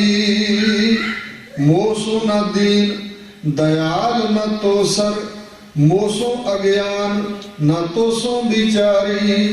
मोसो न पतत न पावन तो सर, मोसो बेकारी न तो सो उपकारी। मोरे हैं अवगुण तू गुण सागर, जात रसातल ओट तुहारी। सतगुरु जी ने भगती का जो तरीका सानू दस्या ना संसार नूं, श्रोमणी तरीका वो है निमरता। अपने अवगुण हमेशा बयान करने ते गुण वाहिगुरू दे गुण। इस प्रकार शरण ग्रहण करने का तरीका है ये भगती नूं फड़ लाउण वाला और तारन वाला। बाबा बुढ़ा जी अंत समय सेवका ने पूछा सी जी महापुरुषो कोई अंतम उपदेश दो बाबा जी, सारी जिंदगी गुरु की सिक्खी कमाई है।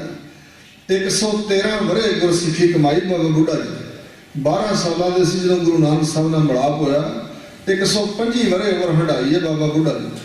और अंत समय सिखा ने पूछा तो उन्होंने कहा गुरमुख प्यारे हो, जिन्ना चर शरीर च सवास ने हीला चारा उद्यम कोशिश यतन करते रहना भजन बंदगी सेवा सिमरन वास्ते, पर टेक अपने कर्म ते न रखनी, टेक सतगुरु की बख्शिश ते रखनी, टेक वाहिगुरु की बख्शिश ते रखनी। साडा कर्म इहो है जिन्हों जिवें दरवाजा बंद है तो दरवाजे के बाहर जाके असीं कुंडा खड़काउणा, कुंडा खड़काई जिन्ना चਿਰ मर्जी खड़काई, जदों तक मालक अंदरों कुंडा खोल के अंदर नहीं वड़ दिंदा साडी कोई पाया नहीं, असीं कुछ नहीं कर सकते। इस करके टेक मालक की बख्शिश है कि जदों उसने बख्शिश करनी उदों ही कोई होना। ਸਾਡੇ ਕਰਮਾਂ ਕਰਕੇ ਨਹੀਂ ਅਸੀਂ ਕੁਝ ਕਰ ਸਕਦੇ ਵੀ ਇਹਨਾਂ ਨਿਤਨੇਮ ਕੀਤਾ, ਇਹਨੀ ਸੇਵਾ ਕੀਤੀ, ਇਹਨਾਂ ਮੈਂ ਭਗਤੀ ਕੀਤੀ। ਨਹੀਂ, ਇਹ ਨਾ ਸਮਝ। ਜਦੋਂ ਇਹ ਕਰੇਗਾ ਸਮਝੇਗਾ ਫਿਰ ਕੁਛ ਵੀ ਨਹੀਂ ਕੀਤਾ, ਇਹ ਪ੍ਰਵਾਨ ਨਹੀਂ ਹੋਣਾ। ਇਸ ਕਰਕੇ ਇਉਂ ਰੱਬ ਦੇ ਪਿਆਰੇ ਵਾਹਿਗੁਰੂ ਦੇ ਗੁਣ ਗਾਉਂਦੇ ਰਹਿੰਦੇ। ਕਬੀਰ ਜੀ ਕਹਿੰਦੇ ਜਿਚਰ ਅੰਦਰ ਸਾਸ ਤੇ ਚਿਰ ਸੇਵਾ ਕੀਚਾ ਜਾਏ ਮਿਲੀ ਆਰਾਮ ਮੁਰਾਰੀ। ਆਪਣੇ ਜਿੰਨੇ ਫਰਜ਼ ਆ, ਜਿਸ ਪਰਮਾਤਮਾ ਨੇ ਪਹਿਲਾਂ ਬਹੁਤ ਦਾਤਾਂ ਨਾਲ ਸਾਨੂੰ ਨਵਾਜਿਆ, ਉਹਦਾ ਧੰਨਵਾਦ ਸ਼ੁਕਰਾਨਾ ਕਰਨ ਚ ਲੱਗੀ, ਔਰ ਉਹ ਆਪਣੇ ਦਿਲ ਦੀ ਆਪੇ ਸੰਭਾਲ ਕਰੇਗਾ। ਸੋ ਇਸ ਪ੍ਰਕਾਰ ਕਹਿੰਦੇ ਗੁਣ ਬੜੇ ਚਾਰ। ਕੋਈ ਗੁਰਮੁਖ ਪਿਆਰਾ ਵਾਹਿਗੁਰੂ ਦੀ ਬਖਸ਼ਿਸ਼ ਦਾ ਪਾਤਰ ਉਹਦੀਆਂ ਚਾਰ ਸੁੰਦਰ ਵਡਿਆਈਆਂ ਨੂੰ ਤੇ ਉਹਦੇ ਗੁਣਾਨਵਾਦ ਨੂੰ ਗਾਉਂਦਾ ਹੈ। ਗਾਵੇ ਕੋ ਵਿਦਿਆ ਵਿਖਮ ਵਿਚਾਰ। ਜਿਹੜੀ ਵਿਖਮ ਵਿਦਿਆ ਹੈ, ਕਠਿਨ ਵਿਦਿਆ, ਜਿਵੇਂ ਸੰਸਕ੍ਰਿਤ ਭਾਸ਼ਾ 'ਚ ਵੇਦ ਲਿਖੇ ਹੋਏ ਆ, ਇਉਂ ਕੋਈ ਗੁਰਮੁਖ ਪਿਆਰਾ ਉਹ ਕਠਿਨ ਵਿਦਿਆ ਦੁਆਰਾ ਵਿਚਾਰ ਕਰ ਰਿਹਾ, ਪਰਮਾਤਮਾ ਦੇ ਸਰੂਪ ਸੰਬੰਧੀ ਇੰਜ ਗਾ ਰਿਹਾ ਉਸ ਵਾਹਿਗੁਰੂ ਨੂੰ। ਗਾਵੇ ਕੋ ਜਾਪੈ ਗਾਵੇ ਕੋ ਸਾਜ ਕਰੇ ਤਨ ਖੇ।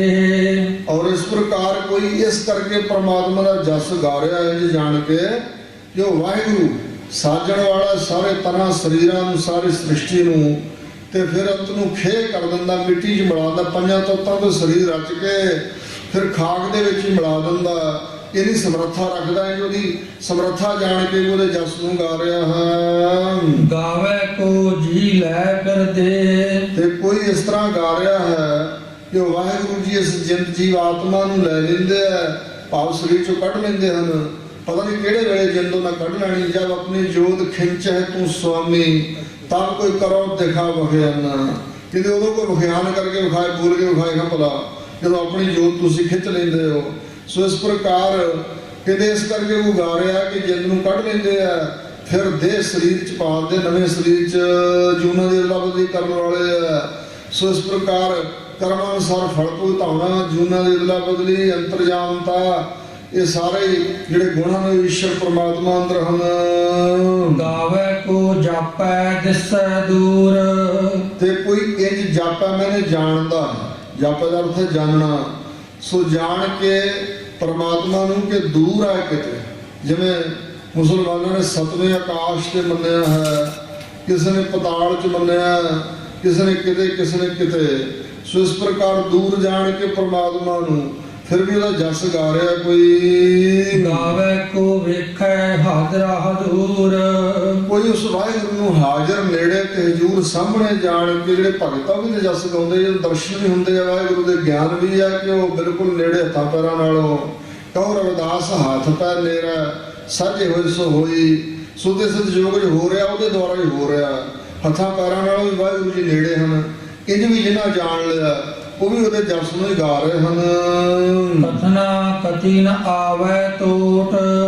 ਪਰਮਾਤਮਾ ਦੇ ਕਥਨ ਨੂੰ, ਉਸਦੇ ਸਰੂਪ ਦੇ ਗੁਣਾਂ ਦੇ ਕਥਨ ਨੂੰ, ਸਰੂਪ ਤੇ ਤਤਸਥੀ ਲੱਛਣਾਂ ਨੂੰ ਕਥਨ ਕਰਨ ਵਾਲੇ ਕਥਨ ਕਰਦੇ ਹਨ, ਕਥਨੀ ਕਰਦੇ ਹਨ। ਪਰ ਨਾ ਆਵੇ ਤੋਟ। ਉਸ ਪਰਮਾਤਮਾ ਸੰਬੰਧੀ ਜਿਹੜੀ ਕਥਨੀ ਹੈ, ਉਸ ਕਥਨੀ 'ਚ ਤੋੜ ਨਹੀਂ ਆ ਸਕਦੀ, ਕਿਉਂਕਿ ਉਹਦਾ ਜਸ ਮੁੱਕਣ ਵਾਲਾ ਨਹੀਂ ਹੈ। ਦਸਮ ਪਾਤਸ਼ਾਹ ਕਹਿੰਦੇ ਨੇ ਕਾਗਜ਼ ਦੀਪ ਸਭਾ ਕਰਕੇ ਅਰਸਾਤ ਸਮੁੰਦਰਨ ਕੀ ਨ ਸਕੈ। ਜਿਹਨੇ ਦੀਪ ਭਾਵ ਧਰਤੀ ਹੈ ਨਾ, ਖੁਸ਼ਕ ਸਮੁੰਦਰਾਂ 'ਚ ਘਿਰੀ ਹੋਈ, ਸਾਰੇ ਇਹਨਾਂ ਦੀਪਾਂ, 7 ਦੀਪਾਂ ਨੂੰ ਜੇ ਮੈਂ ਕਾਗਜ਼ ਬਣਾ ਲਵਾਂ, ਤੇ ਜਿੰਨੀ ਜਿਹੜੀ ਬਨਸਪਤੀ ਹੈ, ਬਿਰਸ਼ ਬੂਟੇ, ਇਹਦੀਆਂ ਕਲਮਾਂ ਘੜ ਲੀਆਂ ਜਾਣ। ਕਾਗਜ਼ ਦੀਪ ਸਭਾ ਕਰਕੇ ਅਰਸਾਤ ਸਮੁੰਦਰਨ ਕੀ ਮਸ। 7 ਸਮੁੰਦਰਾਂ 'ਚ ਲੋਕਾਂ ਲੋਕ ਪਰਬਤ ਆ ਕਹਿੰਦੇ ਸਮੁੰਦਰ ਦੇ ਦੁਆਲੇ ਦੁਆਲੇ, ਜਿੱਧਰੋਂ ਸੂਰਜ ਦੀ ਰੋਸ਼ਨੀ ਪੈਂਦੀ ਉਧਰੋਂ ਚਿੱਟਾ ਹੈ, ਦੂਸਰੇ ਪਾਸੋਂ ਕਾਲਾ, ਤਾਂ ਉਹਨੂੰ ਲੋਕਾਂ ਲੋਕ ਪਰਬਤ ਕਹਿੰਦੇ। ਉਹ ਕਹਿੰਦੇ ਸੁੱਟ ਕੇ ਵਿੱਚ ਸਮੁੰਦਰ ਦੇ ਤੇ ਸ਼ਾਹੀ ਬਣਾ ਲਈ ਜਾਏ। ਔਰ ਕਾਟ ਬਨਸਪਤੀ ਸਿਗਰੀ ਲਿਖਦੇ ਹੋ ਕਿ ਲੇਖਣ ਕਾਜ ਬਣੇ ਹੋ। ਲੇਖਣ ਕਲਮਾਂ ਨੂੰ ਕਹਿੰਦੇ। ਸਾਰੀ ਬਨਸਪਤੀ ਕੱਟ ਵੱਢ ਕੇ ਕਲਮਾਂ ਘੜ ਲੀਆਂ ਜਾਣ, ਤੇ ਸਾਰ ਸੁਤੀ ਬਗਤਾ ਕਰਕੇ ਜੋ ਕੋਟ ਗਣੇਸ਼ ਕੇ ਹੱਥ ਲਗਾ ਹੋ। ਇੱਕ ਵਿਦਵਾਨਾਂ ਕਵੀਆਂ ਨੇ, ਹਿੰਦੂ ਮਤ ਦੇ ਸਨਾਤਨੀ ਵੀਰਾਂ ਨੇ ਇੱਕ ਦੇਵੀ ਮੰਨੀ ਹੈ, ਸਰਸਤੀ ਕਹਿੰਦੇ, ਦੇਖੀ ਨਹੀਂ ਕਿਸੇ ਨੇ, ਪਰ ਕਹਿੰਦੇ ਜਿਹਦੀ ਜ਼ਬਾਨ ਤੇ ਉਹਦਾ ਨਿਵਾਸ ਹੋ ਜਾਏ ਉਹਨੂੰ ਕਵਿਤਾ ਵਿਦਿਆ ਬਹੁਤ ਫੁਰਦੀ ਹੈ। ਗੁਰੂ ਮਹਾਰਾਜ ਕਹਿੰਦੇ ਜੇ ਮੰਨ ਲਿਆ ਜਾਏ ਕਿ ਸਰਸਤੀ ਕੋਈ ਦੇਵੀ ਹੈ ਤੇ ਕਰੋੜਾਂ ਦੇਵੀਆਂ ਰੂਪ ਧਾਰ ਲੈਣ ਤੇਰੇ ਜਸ ਨੂੰ ਬੋਲਣ ਵਾਸਤੇ। ਗਣੇਸ਼ ਨੂੰ ਹਿੰਦੂ ਲੋਕ ਮਤ ਦੇ ਲੋਕਾਂ ਨੇ ਨਾ ਬੜਾ ਵੱਡਾ ਲਿਖਾਰੀ ਮੰਨਿਆ। ਕਹਿੰਦੇ ਇੱਕ ਨਹੀਂ ਕਰੋੜਾਂ ਕਰੋੜਾਂ ਗਣੇਸ਼ ਰੂਪ ਧਾਰ ਲੈਣ ਤੇਰੇ ਜਸ ਨੂੰ ਲਿਖਣ ਵਾਸਤੇ। ਕਾਲ ਕਿਰਪਾਨ ਬਿਨਾ ਬਿਨਤੀ ਨਾ ਤਉ ਤੁਮ ਕੋ ਪ੍ਰਭ ਨੈ ਕਰ ਜਾਇਓ। ਹੇ ਕਾਲ ਦਾ ਵੀ ਕਾਲ ਕਰਨ ਵਾਲੇ, ਕਿਰਪਾਨ ਧਾਰੀ ਖੜਗ ਧਾਰੀ ਵਾਹਿਗੁਰੂ ਸੱਚੇ ਪਾਤਸ਼ਾਹ, ਬੇਨਤੀ ਕੀਤੀ ਤੋਂ ਬਗੈਰ ਥੋੜੇ ਮਾਤਰ ਵੀ ਤੈਨੂੰ ਪ੍ਰਸੰਨ ਨਹੀਂ ਕੀਤਾ ਜਾ ਸਕਦਾ। ਭਾਵ ਤੇਰਾ ਜਸ ਏਡਾ ਵੱਡਾ ਮੁੱਕ ਨਹੀਂ ਸਕਦਾ। ਜਿੰਨਾ ਮਰਜ਼ੀ ਲਿਖੀ ਜਾਈਏ, ਜਿੰਨਾ ਮਰਜ਼ੀ ਬੋਲੀ ਜਾਈਏ, ਜਿਵੇਂ ਸਤਿਗੁਰਾਂ ਦੀ ਮਹਿਮਾ ਕਰਦੇ ਆ। ਜਿਹੜਾ ਅੱਲਾ ਯਾਰ ਖਾਂ ਜੋਗੀ ਹੋਇਆ, ਮਿਰਜ਼ਾ ਹਕੀਮ ਅੱਲਾ ਯਾਰ ਖਾਂ ਜੋਗੀ, 1913 ਦੇ 15 ਦਿਨ ਨਜ਼ਮਾਂ ਲਿਖੀਆਂ ਸੀ। और उसने लिखा एक आंख से बुलबुला क्या कुल बहर को देखे, साहिल को या मंझ धार को या लहर को देखे। कहते मैं मेरे हाथ में बड़ी जबरदस्त कलम है, हर चांद मेरे हाथ में पुरजोर कलम है। सतगुर के लिखू वसफ कहाँ ताबे रकम है। कहते सतगुरु के कौतुकां नूं बयान करे मेरी कलम में इस ताकत है नहीं, भावें कि बड़ी पुरजोर तेज तरार चलने वाली कलम है। ਤੇ ਮੈਂ ਬੰਦਾ ਕਿਹੋ ਜਿਹਾ, ਕਹਿੰਦੇ ਜਿਵੇਂ ਇੱਕ ਕਾਣਾ ਬੁਲਬੁਲਾ ਹੋਵੇ, ਇੱਕ ਅੱਖ ਵਾਲਾ ਬੁਲਬੁਲਾ, ਤੇ ਉਹ ਸਮੁੰਦਰ ਨੂੰ ਕਿਵੇਂ ਬਿਆਨ ਕਰੇ, ਉਹਦੇ ਕਿਨਾਰਿਆਂ ਨੂੰ ਸਾਹਿਲ ਕੋ ਜਾਂ ਮੰਝ ਧਾਰ ਕੋ, ਵਿੱਚ ਡੂੰਘਾਈ ਨੂੰ ਜਾਂ ਲਹਿਰ ਕੋ ਦੇਖੇ। ਭਾਵ ਸਤਿਗੁਰੂ ਦੀ ਮਹਿਮਾ ਮੈਂ ਕੌਣਾ ਬਿਆਨ ਕਰਨ ਵਾਲਾ, ਬਿਆਨ ਹੋ ਹੀ ਨਹੀਂ ਸਕਦਾ। ਇਸ ਪ੍ਰਕਾਰ ਵਾਹਿਗੁਰੂ ਦੀ ਵਡਿਆਈ, ਉਹਦੀ ਉਪਮਾ ਨੂੰ ਕੌਣ ਆ ਜਿਹੜਾ ਮੁਕੰਮਲ ਤੌਰ ਤੇ ਬਿਆਨ ਕਰ ਸਕੇ। ਪਰ ਬਿਆਨ ਕਰਨ ਵਾਲਾ ਸ਼ਰਧਾ ਨਾਲ ਬਿਆਨ ਕਰੇ ਤੇ ਬਿਆਨ ਕਰਦਾ ਕਰਦਾ ਉਹਦੇ ਵਿੱਚ ਸਮਾ ਜਾਏਗਾ, ਪਰ ਅੰਤ ਨਹੀਂ ਪਾ ਸਕੇਗਾ। ਕਤ ਕਤ ਕਤੀ ਕੋਟੀ ਕੋਟ ਕੋਟ। ਕਥਨ ਵਾਲੇ ਬਣ ਕੇ ਕਥਾਕੜ ਪੂਰਬਲੇ ਪਿਛਲੇ ਸਮੇਂ 'ਚ ਵੀ ਕਥਨ ਕਰਦੇ ਆ ਰਹੇ ਆ, ਹੁਣ ਵੀ ਕਥਨ ਕਰ ਰਹੇ ਨੇ। ਆਉਣ ਵਾਲੇ ਸਮੇਂ 'ਚ ਵੀ ਕਰੋੜਾਂ ਕਰੋੜਾਂ ਲੋਕ ਕਥਨ ਕਰਨਗੇ, ਪਰ ਫਿਰ ਵੀ ਉਹਨੂੰ ਪੂਰਾ ਮੁਕੰਮਲ ਤੌਰ ਤੇ ਕਥਿਆ ਨਹੀਂ ਜਾਵੇਗਾ। ਦਿੰਦਾ ਦੇ ਲੈਂਦੇ ਤੱਕ ਪਾਹੇ। ਉਹ ਦਿੰਦਾ ਤੇ ਦਾਤਾ ਬਣ ਕੇ ਸਾਰੇ ਜੀਵਾਂ ਦੇ ਤਾਈਂ ਦਾਤਾਂ ਦੇ ਰਿਹਾ ਹੈ। ਜਦੋਂ ਤੋਂ ਸ੍ਰਿਸ਼ਟੀ ਸਤਿਯੁਗ ਤ੍ਰੇਤਾ ਦੁਆਪਰ ਕਲਯੁਗ, ਜਦੋਂ ਤੋਂ ਸ੍ਰਿਸ਼ਟੀ ਹੋਂਦ ਚ ਆਈ ਹੈ, ਉਦੋਂ ਤੋਂ ਦਾਤਾਂ ਦੇ ਹੀ ਜਾ ਰਿਹਾ ਹੈ। ਪਰ ਉਹਦੀਆਂ ਦਾਤਾਂ ਨਹੀਂ ਮੁੱਕਣ ਵਾਲੀਆਂ, ਉਹਦੇ ਖਜ਼ਾਨੇ ਲਬਾਲਬ ਭਰੇ ਹੋਏ ਨੇ। ਔਰ ਉਹਨਾਂ ਖਜ਼ਾਨਿਆਂ ਜੋ ਕੁਛ ਪਾਇਆ ਸੋ ਇੱਕ ਵਾਰ ਅੱਗੇ ਜਪਜੀ ਸਾਹਿਬ ਦੇ ਗੀਤ ਬਜਣਾਉਣਗੇ।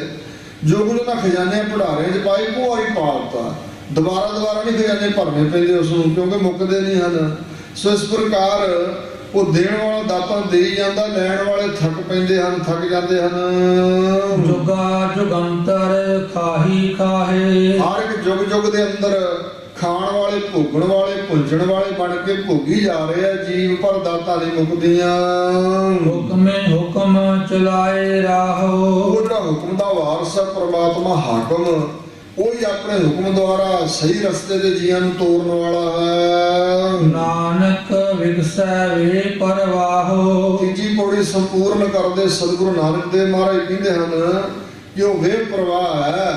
ਪਰਮਾਤਮਾ ਨੂੰ ਪਰਵਾਹ ਨਹੀਂ, ਕਿਸ ਦੀ ਕਾਣ ਕੜੌੜ ਨਹੀਂ, ਕਿਸ ਦੀ ਦੀਨਗੀ ਨਹੀਂ ਹੈ, ਸਦਾ ਬੇਪਰਵਾਹ ਹੈ। ਤੇ ਵੇਖ ਵੇਖ ਕੇ ਸਾਰੇ ਜੀਆਂ ਦੇ ਕਰਤੱਵਾਂ ਨੂੰ, ਆਪਣੀ ਸ੍ਰਿਸ਼ਟੀ ਨੂੰ ਉਹ ਵਿਗਸਦਾ, ਖੁਸ਼ ਪ੍ਰਸੰਨ ਹੋ ਰਿਹਾ। ਉਹ ਸਦਾ ਹੀ ਪ੍ਰਸੰਨ ਸਰੂਪ ਹੈ। ਸਾਚਾ ਸਾਹਿਬ ਸਾਚ ਨਾਏ ਭਾਖਿਆ ਭਉ ਅਪਾਰ। ਉਹ ਅਕਾਲ ਪੁਰਖ ਪਰਮਾਤਮਾ ਇਕੱਲਾ ਸੱਚਾ ਸਾਹਿਬ ਹੈ। ਬਾਕੀ ਦੁਨੀਆ ਦੇ ਸਾਹਿਬ ਮਾਲਕ ਦਾ ਅਰਥ ਹੈ। ਸਾਹਿਬ ਕਹਾ ਲੈਂਦੇ ਲੋਕ, ਫਲਾਣੇ ਫਲਾਨਾ ਸਾਹਿਬ ਜੀ, ਫਲਾਣੇ ਮੁੱਖ ਮੰਤਰੀ ਸਾਹਿਬ ਜੀ, ਪ੍ਰਧਾਨ ਮੰਤਰੀ ਸਾਹਿਬ ਜੀ। ਇਹ ਉਹ ਸਾਹਿਬ ਹੀ ਲੋਕਾਂ ਦੀ ਹੈ। ਕਿਸੇ ਦੀ 10 ਕਿੱਲੇ, ਕਿਸੇ ਦੀ 50 ਕਿੱਲੇ, ਕਿਸੇ ਦੀ ਇੱਕ ਪ੍ਰਾਂਤ ਸਟੇਟ ਹੈ, ਕਿਸੇ ਦਾ ਦੇਸ਼ ਹੈ। ਔਰ ਫਿਰ ਇਹ ਸਾਹਿਬੀ ਜਿਹੜੀ ਝੂਠੀ ਮੂਠੀ ਆ। ਬਚਨ ਹੈ ਭਾਈ ਗੁਰਦਾਸ ਦਾ, ਸਤਿਗੁਰ ਸੱਚਾ ਬਾਦਸ਼ਾਹ, ਕੂੜੇ ਬਾਦਸ਼ਾਹ ਦੁਨੀਆ ਦੇ। ਦੁਨੀਆਦਾਰ ਬਾਦਸ਼ਾਹ ਝੂਠੇ ਹਨ, ਸਤਿਗੁਰੂ ਸੱਚੇ ਬਾਦਸ਼ਾਹ ਹਨ। ਔਰ ਸਤਿਗੁਰ ਸੱਚਾ ਪਾਤਸ਼ਾਹ ਵੇ ਪਰਵਾਹ ਥਾ ਸਹਾਬਾ, ਨਾਮ ਗਰੀਬ ਨਿਵਾਜਾ ਵੇ ਮੋਤਾਜ ਨ ਮੋਹ ਮੁਹਾਬਾ। ਇਹ ਗੁਣ ਹਨ ਸਤਿਗੁਰਾਂ ਦੇ। ਔਰ ਛੇਵੇਂ ਪਾਤਸ਼ਾਹ ਨੂੰ ਜਹਾਂਗੀਰ ਬਾਦਸ਼ਾਹ ਕਹਿਣ ਲੱਗਾ, ਜੇ ਮੈਨੂੰ ਲੋਕ ਬਾਦਸ਼ਾਹ ਹੀ ਕਹਿੰਦੇ, ਤੁਹਾਨੂੰ ਸੱਚਾ ਪਾਤਸ਼ਾਹ ਕਹਿੰਦੇ ਆ, ਇਹਦਾ ਕੀ ਮਤਲਬ? ਮਹਾਰਾਜ ਕਹਿਣ ਲੱਗੇ ਤੈਨੂੰ ਦੱਸਾਂਗੇ, ਪਰ ਅਸੀਂ ਆਪ ਨਹੀਂ ਕਿਸੇ ਨੂੰ ਕਦੇ ਕਿਹਾ ਕਿ ਸਾਨੂੰ ਸੱਚਾ ਪਾਤਸ਼ਾਹ ਕਹੋ। ਆਪ ਹੀ ਸਿੱਖ ਸ਼ਰਧਾ ਨਾਲ ਕਹੀ ਜਾਂਦੇ ਆ। ਔਰ ਤੇਰੇ ਪ੍ਰਸ਼ਨ ਦਾ ਜਵਾਬ ਚੰਗੀ ਤਰ੍ਹਾਂ ਤੈਨੂੰ ਕਿਸ ਦਿਨ ਮਿਲ ਜਾਏ। ਔਰ ਕੀ ਹੋਇਆ ਕਿ ਆਗਰੇ ਦੇ ਜੰਗਲਾਂ ਵਿੱਚ ਸੀ, ਸਤਿਗੁਰੂ ਦਾ ਵੀ ਤੰਬੂ ਇੱਕ ਪਾਸੇ ਲੱਗਾ ਹੋਇਆ, ਇੱਕ ਪਾਸੇ ਜਹਾਂਗੀਰ ਦਾ। ਉੱਥੇ ਇੱਕ ਢਾਈ ਸਿੱਖ ਸੀ, ਘਾਹ ਖੋਦ ਕੇ ਵੇਚ ਕੇ ਉਹਦਾ ਸਿੱਧਾ ਆਟਾ ਲਿਆ ਕੇ ਗੁਜ਼ਾਰਾ ਕਰਨ ਵਾਲਾ। ਉਹਨੇ ਇੱਕ ਟਕਾ ਜੋੜ ਦਿਆ ਤੇ पातशाह आए हुए ने तो मैनू दर्शनों का हम सबब बनया, दर्शन कर लवां। तो गुरु महाराज को खाली हथ नहीं जाना, टगा लै गया। और एहलकार ने पूछा भी सच्चे पातशाह इत्थे ही ने? उन्हें एहलकार ने पूछा शायद बादशाह नूं मिलना होना, कोई फरियाद लैके आया गरीब बंदा। उन्हें बादशाह के तंबू वाल भेजता तो सिख ने भुलेखे नाल गुरु महाराज समझ के उन्होंने टगा रख के मत्था टेकता। तो बादशाह को पुछदा भी दस फरियादी की इच्छा भाई, की दुख है तैनू? कहने लगा महाराज दुख कोई नहीं, इस दुनिया समा बड़ा वधिया गुजर रहा, पर लोक में मेरी बांह फड़ियो, तुसीं दोवां लोकां दे मालक हो। तो उस वेले बादशाह कहने लगा भी इस दुनिया की कोई जगीर तेनों दे दिए जे गरीब आ तो? कहने लगा ना जी कुछ नहीं चाहिए, बड़ा वधिया रोटी पानी मिल रहा, पर लोक में मदद करो, तुसीं सारे जहाना दे मालक, उत्थे मदद करो, मेरी बांह फड़ियो। बादशाह का मत्था ठण गया तो ये गुरु हरगोबिंद साहब के भुलेखे नाल इधर मेरे को आ गया। कहने लगा वो जिन्होंने सच्चे पातशाह तू कहना उन्होंने तंबू दूजे पास है। उन्हें बेखौफ हो गए, टका चुक लिया, कहने लगा अभी तेन दुनियादार बादशाह ने मत्था टेकता, बड़ी बड़ी गलती खनामी हो गई मैथों। और कहते लिखारी भी बादशाह के मगर ही गया सिख दे, जाके सिख ने सतगुरु को नमस्कार की। तो सतगुरु कहने लगे सिखा दस की इच्छा? कहने लगा सतगुरु परलोक में बांह फड़ो सच्चे पातशाह। तो महाराज बड़े खुश हो, कहने लगे सिखा ने हाल जरूर तेरी सहायता होगी परलोक में। और बादशाह फिर पूछता भी महाराज एक टके पिछे परलोक के सुख किवें दे दोगे? तो गुरु महाराज कहते टके नूं भाग नहीं लगे सजना, टके तो तेरे खजाने में भी बहुत ने, तेरा खजाना भरिया है टकियां नाल, ये टकियां नाल नहीं भाग लगते, ये सिदक नूं भाग लगदा। देख दुनिया के पदार्थ तू दे रहा है, जगीरा दे रहा है, मने घाह खोद के बेच के वो आटा लिया के गुजारा करता। सानू कितनी बड़ी सिक्ख्या, बहुत कुछ साढ़े कोल आ, फिर भी असीं मंगी जाते हैं, दुनियावी चीज़ें मंगी जाते, रजदा ही नहीं मन। आ भी दे दो, वो भी दे दो, होर भी दे दो, होर भी दे दो, होर आखा मंगा दे। सो इस प्रकार की साड़ी हालत है। और उस मारे कहने लगे इन्हें संतोख किड़ा रखा, गरीबी में दिन कट रहा है, पर कहना परलोक का डर है, परलोक में सहायता करो। इस करके गुरु नानक साहब इतने प्रसन्न हो गए, खुश हो गए, तेरी परलोक च बांह फड़। और इस तरह फिर बादशाह को पता लग गया कि इन्होंने सच्चे पातशाह तां कहते हैं, ये दोवां जहानां दे मालक ने तो सदा सदा मालक है। दुनियावी बादशाह अज तख्त ते बैठा, कल नूं 4 दिनों के चोचले करके अपने नाम की सारी सफेदी वरत के अपने नाम के सिक्के चला के तख्त नूं छड्ड के तख्ते ते पै जाना, दूजे बादशाह ने उसके सिर ते पैर रख के तख्त ते चढ़ जाना, फिर 4 दिन वो चोचले करके भी मर जाएगा, खाग च मिल जाएगा, किसी ने नाम ही लेना मुक जाना। पर सतगुरु सच्चे पातशाह वाहिगुरु अकाल पुरख सच्चा साहिब है। इस करके दुनियावी लोग सच्चा साहिब नहीं कोई बन सकता, साचा साहिब साच नाए। तो जो आप सच्चा है उसका ही नाम सच्चा हो सकता, जोड़ा आप प्रणम भाव को प्राप्त होने वाला, खत्म होने वाला, तब्दील हो जाने वाला, उसका नाम भी सच्चा किवें हो सकता, उसका नाम भी मिट जाएगा। इस करके उस अकाल पुरख सच्चे परमात्मा का नाम भी सच्चा है। ते भाख्या भाव अपार, वो जो अपार बेअंत परमात्मा है, उन्होंने खुश करने वाली भाख्या केड़ी है, वचन केड़े, बोली केड़ी है, वो है भाव।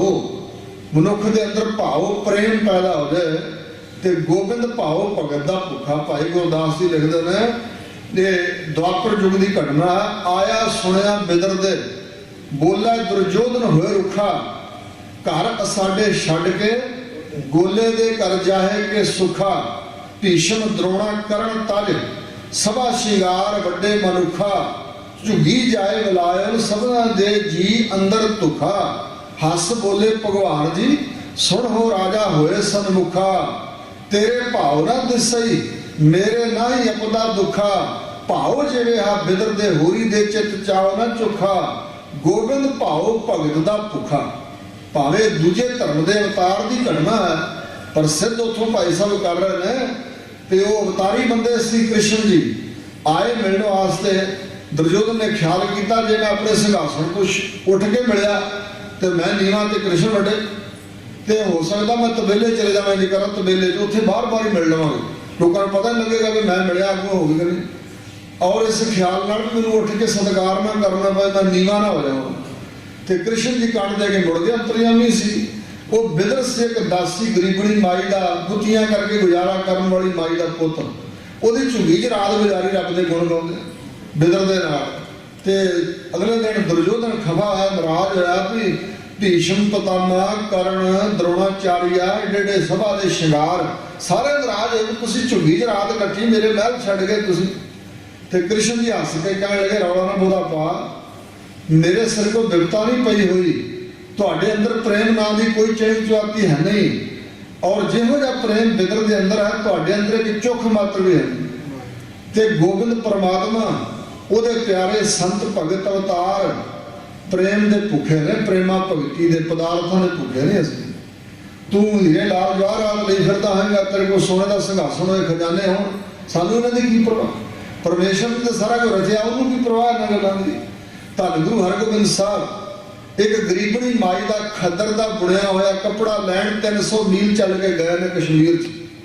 ਧੰਨ ਗੁਰੂ ਤੇਗ ਬਹਾਦਰ ਸਾਹਿਬ ਸ਼ਹਾਦਤ ਤੋਂ ਪਹਿਲਾਂ ਆਗਰੇ ਪਹੁੰਚੇ ਹਨ। ਮਾਈ ਥਾਨ ਗੁਰਦੁਆਰਾ ਸਾਹਿਬ ਆ, ਕੱਪੜਾ ਸੀ ਨਾ ਇੱਕ ਮਾਈ ਨੇ ਬੁਣਿਆ ਹੋਇਆ। ਕਦੇ ਮਾਲਵੇ ਵਿੱਚ ਜਾਓ ਤੇ ਇੱਕ ਚੱਕ ਫਤਿਹ ਸਿੰਘ ਵਾਲਾ ਪਿੰਡ ਹੈ, ਉੱਥੇ ਮਾਈ ਦੇਸਾਂ ਦਾ ਬੁਣਿਆ ਖੇਸ ਲੈਣ ਲਈ ਸ਼੍ਰੀ ਗੁਰੂ ਗੋਬਿੰਦ ਸਿੰਘ ਸਾਹਿਬ ਗਰਮੀ ਦੇ ਦਿਨਾਂ ਜਦੋਂ ਕਿ ਮੋਟਾ ਰੇਤਾ ਉੱਥੇ ਤਪਦਾ ਸੀ, ਭੱਖ ਲਾਉਂਦੇ ਸੀ, ਉਹਨਾਂ ਦਿਨਾਂ 'ਚ ਉਸ ਮਾਈ ਦੇ ਘਰ ਪਹੁੰਚੇ ਸੀ ਔਰ ਉਹਦਾ ਬੁਣਿਆ ਖੇਸ ਫੜ ਕੇ ਬੁੱਕਲ ਮਾਰਦੀ ਸੀ। ਔਰ ਇਸ ਪ੍ਰਕਾਰ ਗੋਬਿੰਦ ਭਾਉ ਭਗਤ ਦਾ ਭੁੱਖਾ, ਉਸ ਨੂੰ ਰਝਾਉਣ ਵਾਲੀ ਬੋਲੀ ਭਾਸ਼ਾ ਕਿਹੜੀ ਹੈ? ਭਾਖਿਆ ਭਾਉ, ਪਰਮੇਸ਼ਰ ਨੂੰ ਖੁਸ਼ ਕਰਨ ਵਾਲੀ ਬੋਲੀ ਹੈ ਭਾਉ ਪ੍ਰੇਮ। ਉਹ ਪਾਰਾਵਾਰ ਤੁਰੈ ਤਥਾ ਭਾਖਿਆ ਭਾਉ ਅਪਾਰ। ਸੋ ਇਸ ਪ੍ਰਕਾਰ ਉਹਨੂੰ ਭਾਖਿਆ ਉਚਾਰਿਆ ਹੈ।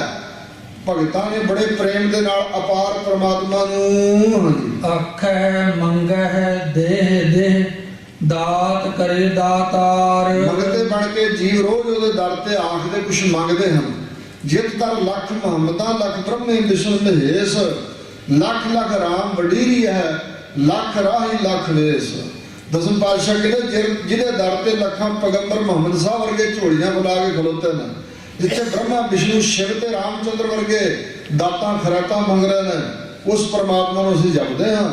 ਔਰ ਆਖਿਆ ਮੰਗੇ ਦੇ ਦੇ ਜੀ ਕਹੀ ਜਾਂਦੇ ਆ ਜੁਗਾਂ ਤੋਂ ਲੈ ਕੇ, ਦੇ ਆ ਦਾਤ ਦੇ, ਆ ਦਿਆ ਦੇ, ਦਾਤ ਕਰੇ ਦਾਤਾਰ। ਤਾਂ ਦਾਤਾਂ ਦੇਣ ਵਾਲਾ ਦਾਤਾਰ ਦਾਤਾਂ ਦੇਈ ਜਾ ਰਿਹਾ ਹੈ।